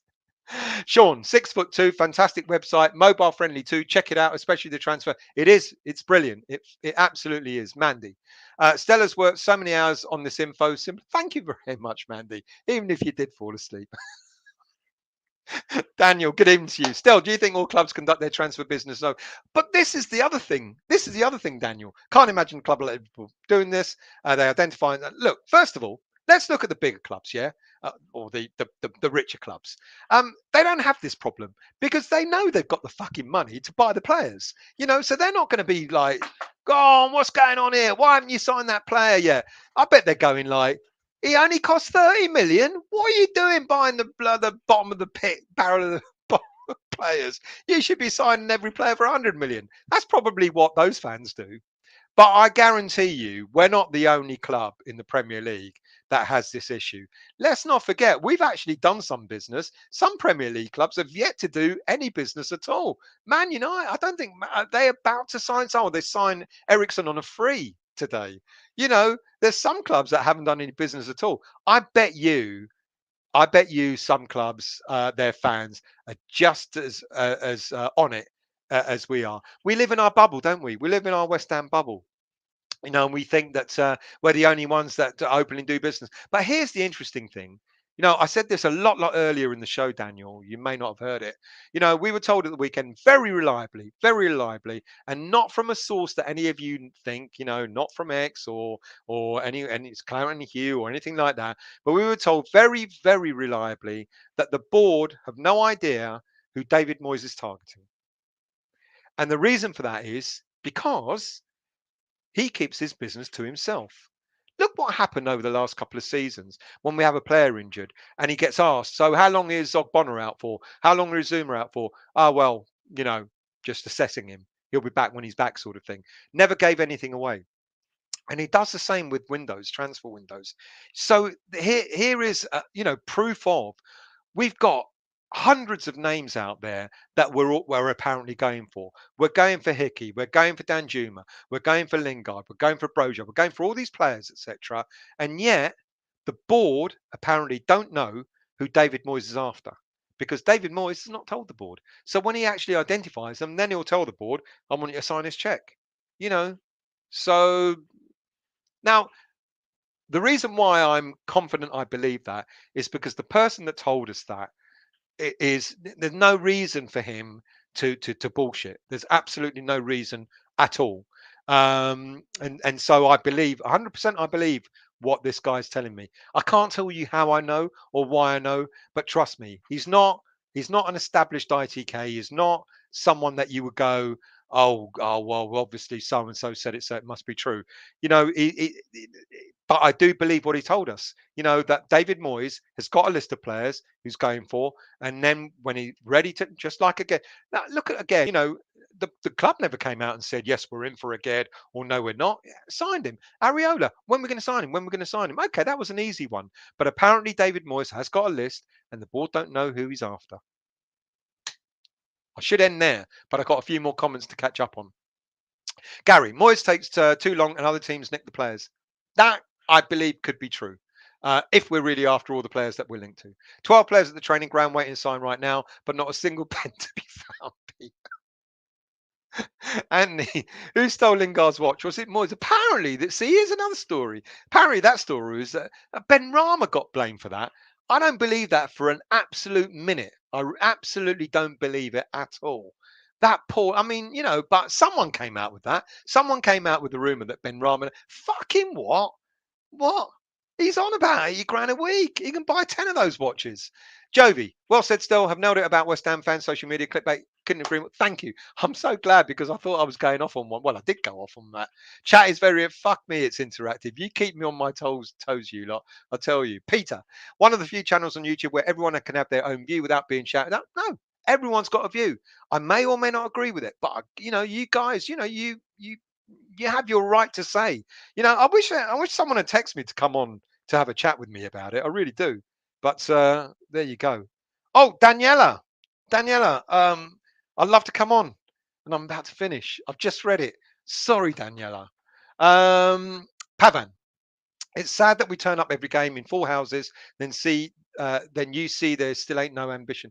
Pavan, that's not true, is it? I thought there was a lot of ambition last season. We did extremely, extremely well. I think that's an unfair statement, to be honest. I mean, it's your right to say it, but I think it's unfair. Hammer it. How often do the hundreds of links we get are actually confirmed as Moist targets? Hardly any. So easy to get carried away with the potential exciting players, but most probably haven't even heard of the mighty Hammers. So true. Right, Steve. Still, I may bang on about it. I know you will. A striker, but I don't believe any transfer rumors, and I can't believe how many fans go into a frenzy every time. And they do. They do. People lose it. Fans. I've got to be honest. I went into love your guff. Thank you. I went into a rant in our WhatsApp chat the other day. I got involved. I got into that zone. It's like, and I started really going like, I agree. If we don't sign anyone, we're fucked. And blah blah blah. And then I sort of caught myself after literally a couple of hours, and I went, oh God, do I really? I'm getting dragged into it. But I can't. I've got no choice. I've got to read it. I've got to know what's out there to inform you lot of all the shit that's out there, just in case you've missed it. Learn to dig two pits. Good evening to you. Good evening. Oh, glad you're back. I hope you're well. West Ham fans couldn't wait for the leaks to stop flowing. Now Moyes has done that. They're up in arms. Talk about Strophy. Hit the nail on the head. Peter, pocket money. You have that Porsche delivered. I wish, mate. I got my fucking fuel, my new fuel. Did I say this earlier? I got my new fuel direct debit fuel bill. I fell over. I was absolutely in utter shock. I froze. I went, you are having an absolute fucking laugh. How am I going to eat caviar and salmon every night if I have to pay you lot fuel bills? Steve, you know my motto. A player is a hammer once he signs on the dotted line and not before. Absolutely. Sharky, is Dan Jim joining that still? What Sean Whetstone told you? Wasn't Sean. It wasn't Sean. But apparently we absolutely have no interest in Dan Schumer. I'll have egg on my face when he signs tomorrow, won't I? But I've been told quite categorically, Danjuma is not on the agenda. Andrew, to be honest, I really do not give a flying fuck about what I've sworn a lot today, so I do apologise. Who we sign or not, as long as we have a comparable season to last year, believe nothing until it gets confirmed. I love that. Good, good. Um, ITK is usually IDK. I know. Learn to dig. Spud signed 4. Why ain't we sign more? Kiddie equals kiddie logic. Yeah, and it's like just because they have doesn't mean, Oh, I hope they fall flat on their face. I hope none of their players work next season. I know I'm going to be wrong. I know I am, but oh God, I hope they just really, really mess up. Lawrence, need 2 strikers, mate. If we get one, we'd be laughing. And a left back, I agree with a left back. 30 days in the next 30 days. Fact, I do agree. It's 2. Honestly, mate, I don't think we're going to get any. Amaret, we've always filled our stadiums, championship and bottom half of the table. We have. Well, there have been occasions when there's been hardly anyone there in the old days. All this stuff about, the bowling was always full. No, it fucking weren't. Peter, welcome to the Stell the Counsellor show. Andrew, ITK rumours are like a drug you need, your daily fix. We're all guilty. It's true. It is absolutely true. I agree. Med, applaud this guy for the comment spot. Thank you. And it's your comments that help as well because you give me a different perspective and a different thinking. Steve, at the end of the day, we left our beloved Upton Park for the next level. We never will. But hang on, Steve. Last 2 seasons, we finished in European places. Last 2 seasons. When was the last time we finished in European places on the trot? In the Premier League. Hasn't happened. Even in our good old days, mate. Even in our good old days, we win the cup, we get relegated. We go top 3, or when we finish 3rd. What happened the following season? Mate, this is I've got to be honest, Steve. I'm afraid we have. This is. I don't know what the next level is because if we think the next level is top 4, we're in for a rocky ride. Vinay, history is not written yet, but it could. Moyes screwed up by not signing anyone in January and rejected Sullivan transfers. It could. If Moyes doesn't sign anyone else in summer, I will be worried. I mentioned you earlier, Kenneth. How are you? Coming late, no problem at all, mate. I hope you're well. I talked about Marla, that you rated him and you said we should sign him. This is Kenneth, people, and I'm glad because he tells me stuff about players from Denmark and Scandinavian countries, etc. And I'm pleased for him. I hope you're well and thank you for joining. Lawrence, too much noise because silence is killing me. Let's see what else we've got. Jovi, there is so much noise, drama around our signings that when they do sign, it's a feeling of relief rather than excitement. ITK have sucked the excitement out of it. There you go. Origi, I did think he'd sign for someone else. He's gone to Milan. How far behind? Jesus Christ, you lot. Can you stop writing for about 10 minutes so I can catch up? Bino, Ariolo signed partly because of the support he got on social media. That's what he said. Fans mattered. Arsenal social media is toxic. That must put players off. Good point. And you're absolutely right. Scott, Man City owners bought an 80% stake for Italian side Palermo. How is this allowed in football? You tell me. You tell me. I don't know. All these new rules and new financial fair play, etc. What a pile of shit. Doesn't seem to apply to every single owner of a club, does it? Hammer it. Joby, yeah, I agree, but imagine how boring it would be with no bullshit in the windows. Peter, lock your windows, H8, then you won't get any. Anthony, Scott, Kretinsky is top shout. See, and Kretinsky, we want Kretinsky to take over. We can't wait. The Sparta Prague fans will tell you otherwise. Sharky, haven't we seen Foshi? I know he was on and then he disappeared again. He did come on a few weeks ago. Peach, crystal ball, things, Stelios, crystal ball. Yeah, if only I did have a crystal ball that told me I'd be winning the lottery and doing this from my mansion in, I don't know, the middle of Monaco or somewhere. Spam already removed, but thank you very much. Thank you very much. Robert, still take heed of your own words. Don't believe that all you read. Mate, I maintain that mantra, Robert. I maintain it. I think the reason why I started saying that It's because when I first started doing this show, and I started doing a lot of stuff on reading about a lot of transfer stories, I used to get really excited, and then I think someone pointed out to me, how are we signing all these players? I think I did a show where I talked about 20 players or something ridiculous, and kind of sat back and I thought, you know what, they're right. How are we signing all these players? How much of this is shit? And that's why they started saying, don't believe everything you read and don't believe everything you hear. There you go. Even me. Peter, Vinay, Moyes David has never had full control of the transfers. The other day, Jim White on Talksport confirmed that. Well, there you go. Because this is the interesting thing. We've been led to believe that Moyes has got full control of the transfer window. And apparently, if this Danjuma story is true, um, West Ham, the board said, we'll buy him for you. And Moyes went, no, don't want him. Trini, Moy seems to be really good at saying what he doesn't want. How about he gets those ones he wants? If he knows who he wants, that is. Good, very good point. Sean, Skamachaveni is reported to have agreed terms with PSG. There you go. With PSG's bench. Clubs yet to agree. Last I read, Skamacha's dad and granddad. Lawrence, the problem still is that Moyes don't play our young talent like Sonny. He doesn't. He doesn't. And I actually came, as much as I was disappointed that Sonny Perkins left, I did then come to his defence and suggest just that, Lawrence. If young players see they had so many, Moyes had so many opportunities to play the youngsters last season and he didn't. And the youngsters will look at that and go, well, then why am I here? And maybe that's why Perkins left. Maybe it's nothing to do with money. Maybe what the board put out about the agent and the player being greedy. Well, they didn't say greedy, but they kind of alluded to it. Maybe none of that's true. Maybe Perkins must have thought, why should I stay at West Ham if I'm not even going to get any game time? And there were many opportunities last season to do so. Mandy, if we had no ambition, we'd go buy any striker to keep us happy. Good point. Very good point. Just buy anybody. It wouldn't matter, would it? It wouldn't matter.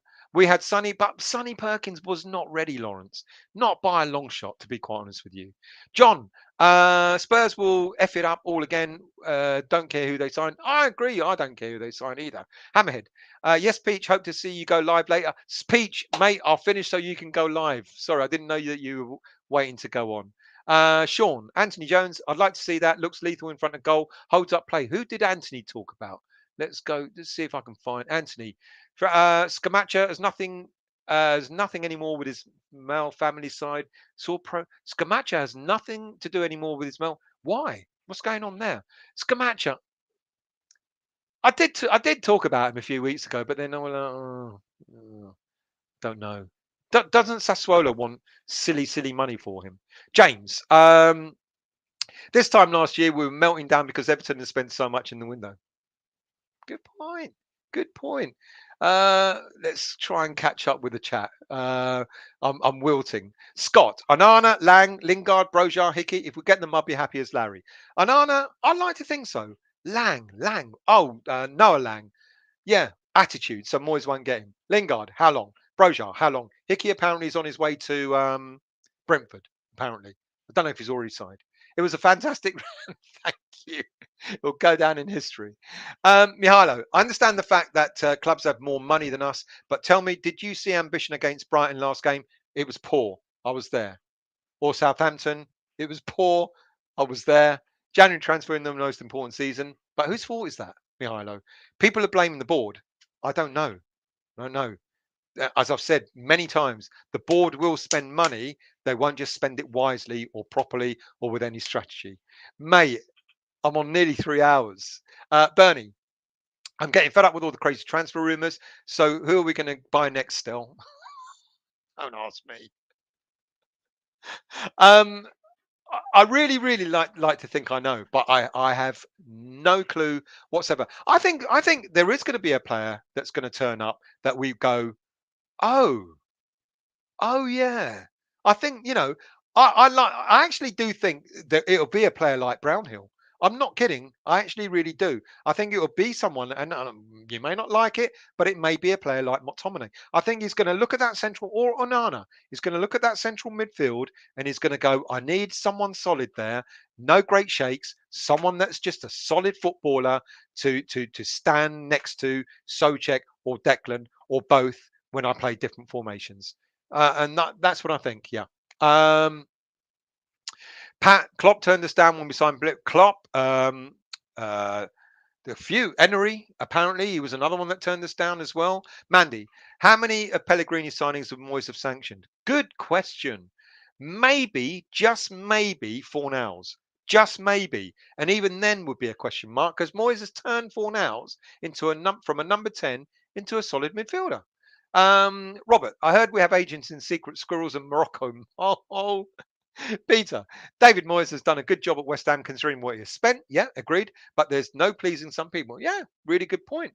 Um, Sean, Warburton, Sully's mole. Yeah, good question. Does Warburton Yo ho ho, good evening to you. You just said Moyes was good. Now you're pointing out. No, no, no, no, no, no, no.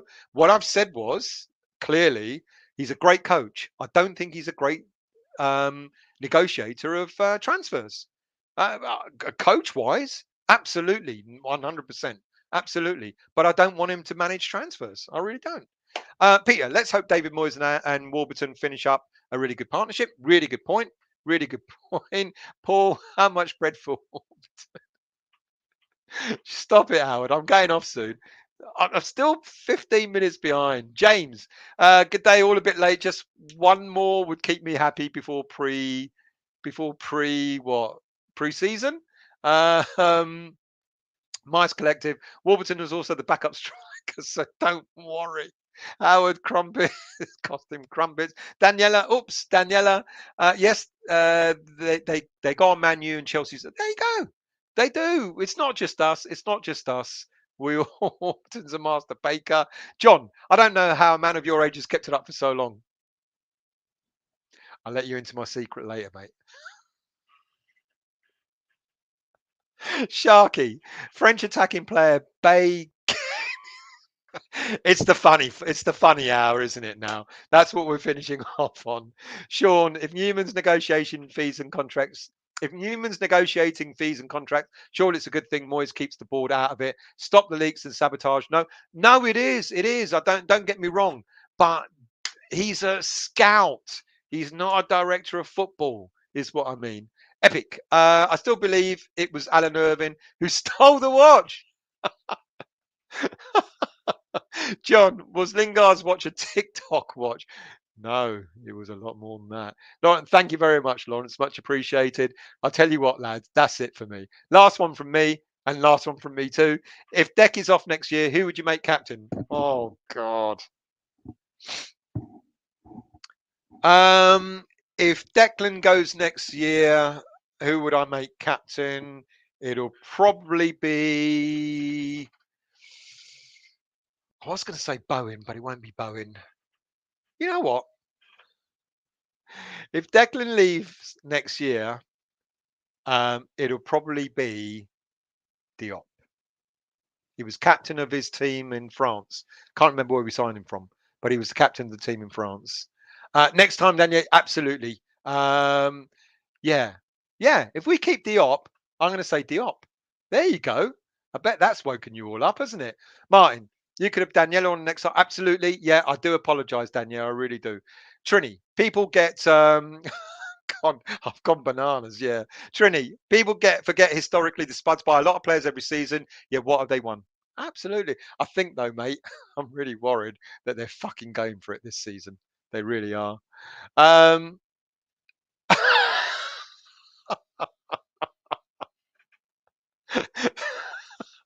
As I keep saying, I'm never late. Everyone's always early. If you lot just always turned up on time, you'll find that I'm always you're always late. You're always early. I'm never late. There you go. Anthony, Real Madrid backup winger double chock mocker available on a free. We're in silly mode now, aren't we? Andrew, I hate to admit it, but Spurs are doing some great business. Going to be top four challenge again this season. Absolutely. Foe. We were just talking about you. I hope you're well, mate. I really do. I'm glad to see you here. Right. You know what I'm going to do? I'm going to do my usual. I'm going to do a very, very quick roundup without the rant. So why don't we? Where should we start? Let's go. Okay, I started talking about the pre-season. We did it in Scotland, and then we moved on to there's a whole load of youngsters with the senior squad. Now we're in Avion, and the first pre-season game in 5 days' time is going to be against Servette. They're a Swiss national, the Swiss side. And then I talked about the waiting list, how all of a sudden it's disappeared, the season ticket waiting list, and then betting. Apparently, the government had every opportunity to get rid of betting on Premier League shirts. They bottled it. They're not doing it, and that's our awake it. Anyway, might be, might not be. Daniela Bowman, first team coach for the women's team. Adriana Leon has signed for Man United. I'm sure Pat Marn would love to. To have known that. And then we went on to Thomas Souček. We don't know. Apparently, if we get a good offer, we'll sell him. But apparently, if we get a good offer for any player, we'll sell him. And I hope we keep him. Alex Kroll, great dignity. Not only has he finished his loan spell at West Ham, but he's also walked away from his contract at Spartak Prague. He's without a club, but I hope he gets signed up by someone very soon. Talked an awful lot about Issa Diop. I really don't think we're going to sell him. I hope we don't. I hope we don't. With Ogbonna and Dawson in the last year of their contracts and the age that they're at, Diop still has a future at West Ham United. Sonny Perkins, well, I talked about, the agent being greedy, etc., and what the club put out about him. But at the same time, when a lot of you have said it yourselves, when a youngster sees that he may not get game time, why would he stay? Why would he stay? So you can see both sides of the argument there. Amanda Diallo has left West Ham United. Good luck to him. Apparently Chelsea are interested in him. Oko Flex looks like he may be going out on loan, but I hope he gets an opportunity to show what he's capable of in pre-season, and maybe we won't get rid of him and actually use him in the squad and the senior squad next season. Patrick Kelly signed a 3-year deal with West Ham United, one of the three Northern Irish kids that have joined us, Michael Forbes and Callum Marshall, and Patrick Kelly being the third in the space of a year. Good luck to him. We wish him well for his West Ham career. Joseph Anang is still playing football, still out on loan. He's doing okay. Fourth in the league, St. Patrick's in the Republic of Irish League. He's kept 10 clean sheets in 24 appearances. Fantastic. Nathan Trott, who I really thought was going to be a goner, he signed a 2-year deal with West Ham United, plus an option of 2 years. It shows that despite having a really bad season at Nancy, who got relegated from the second division in the French league, there's faith in him, and I wish him well. And he could become our third choice keeper. Fabianski's got a year left on his contract. He'll be gone after this season. Randolph, there's possibility of him maybe leaving this season, but I know, good luck to him. Alexandra Burke and him have just had a baby. Congratulations, by the way. But it may be that Randolph might be looking for more game time, maybe becoming a second choice rather than the third choice. And maybe Nathan Trott can become our third choice. And then we moved on to all the transfer stories. And boy, oh boy, oh boy, did we have a lot. And I haven't even scratched the surface. So a new story started out. Memphis Depay, Barcelona have told him that he's not part of their future plans. He only joined them last summer. He's got a year left on his contract, but he might be available. Interesting player. I wouldn't mind, to be quite honest with you, having Memphis Depay. Amadou Onana, apparently, if you believe everything that you hear and read, we put in a £20 million bid for him, and apparently Lille said that he's worth 50 million. He ain't worth 50 million, but that's just to ward off any more offers. Decent player, could be a replacement for Souček if Souček leaves. Could be a replacement for Declan at the end of next season when Declan leaves. Yuri Tulemans, pipe dream, we'd love to have him, but surely other bigger teams are going for him. Bigger teams, richer teams are going for him. Scott McTominay, none of you liked it, but I could see him being a David Moyes type player. I'm not saying that he's leaving, but apparently there was a story at the weekend. There's a lot of rebuilding to do at Man United. He might be a victim of that, and he might be available. And then went on to talk about Arnaut Danjuma. Totally, from what I've been told, quite categorically, there is absolutely no interest in Danjuma whatsoever, and I'll have egg on my face when he signs tomorrow. Jesse Lingard, I said, look, an offer's on the table. We don't know what the value of that offer is, but if the offer's on the table, give him a specific period of time. I suggested the end of this week for him to make a decision or move on. Same with Broja. Let's not wait for Chelsea to go out on tour, and taking him with him so Tuchel can have a look at him and decide then. Let's say to Chelsea, we want him. This is the price we want to pay. Yes or no, and have it done with. Alex Scott, apparently, another rumour came out of nowhere. But in order to ward off any suitors, Bristol City has smacked a £10 million price tag on him. Luca Pellegrini, the Arthur Masuaku of Italy. Apparently, we have made an offer of £10 million. I don't know if it's true, but there you go. I'm not so sure I want him because I'd rather have Owen Windal of AZ Alkmaar, left back. He's the captain of AZ Alkmaar, Netherlands international, made 11 appearances so far for the Netherlands team. Really solid player, good wing back player. Look at all the number of, it weren't 334 assists, it was 33 assists. I only just noticed that. Oh, I'm shit at doing these slides, aren't I? So yeah, 333 assists. There you go. Aaron Hickey is apparently going to Brentford, so it looks like we've lost out on that one. Joakim Mahler, as Kenneth said to me in a message, he's a decent player. We should get him. He's a versatile player, can play right wing back, left wing back, right midfield, left midfield. Sounds interesting. £15 million if we're looking to buy him. David Raum, another pipe dream. Wish. I mean, the assists are superb on that man's figures. Josh Brownhill, I think, is the sort of player that David Moyes want to have. We wanted David Moyes wanted Josh Brownhill 2 years ago before he signed for Burnley. We missed out to Burnley, and it could be that Moyes is in for him again. Dwight McNeil, when you look at his stats, you think, oh no, why? And then you look at his details, about the fact that he's a bit more of a left wing back, very solid defender, good assertiveness, good understanding and positioning, etc. And he's got a bit of skill about him too. So it'd be a very interesting purchase if we went for him. That's it, people. That's it. I can't do any more chat. I've got, all right, I'll do a few more before I go. Continues worth 2.5 billion at some point due to inherit 15 billion share portfolio. Won't matter, mate. Won't matter. Well, it might matter. Do you think he's going to buy West Ham outright? I just don't know, to be honest with you. I don't know. Let's see. Let's see. Martin. Dennis, McTominay, Pulisic are possible and would be very decent signings. Dennis, yeah, talked about him a few weeks ago. Pulisic talked about him right at the start of the window. There was a story that we might be interested, but I don't know.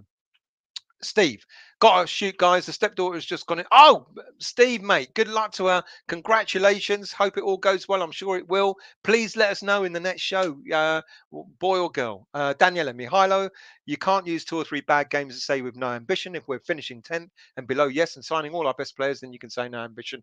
Good point. Thank you very much, Hammerette. Much appreciated. Scrolling down, scrolling down. I'll tell you what, I am scrolled down. That did it for me. So you want 4 hours? No way. I'm 3 hours and 5 minutes. No, no, absolutely no. Claret and Booze, unbelievable. You can hold a show on your own like this for the length of time. Great. Thank you very much. Yep. I don't even sleep that long anymore now. Old age. Old age. I was up at 4 in the morning. I don't know why, but I was. All right. That's it. I'm done. Thank you very much. Thank you all for joining. Thank you all for watching. Thank you all for listening to my rants. And I do apologize for that. Really appreciated. Thank you for all the comments. Thank you for your input. Seriously, I'm not kidding. I know it sounds a bit cheesy and a bit corny, but if you don't have an input, there's no show. I'll end up talking to myself. So much, much appreciated.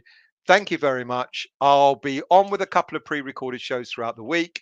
I might do another live show at the end of the week. I don't know. I don't know. Depends on how everything goes. But thank you all very much. And I'll see you very, very soon.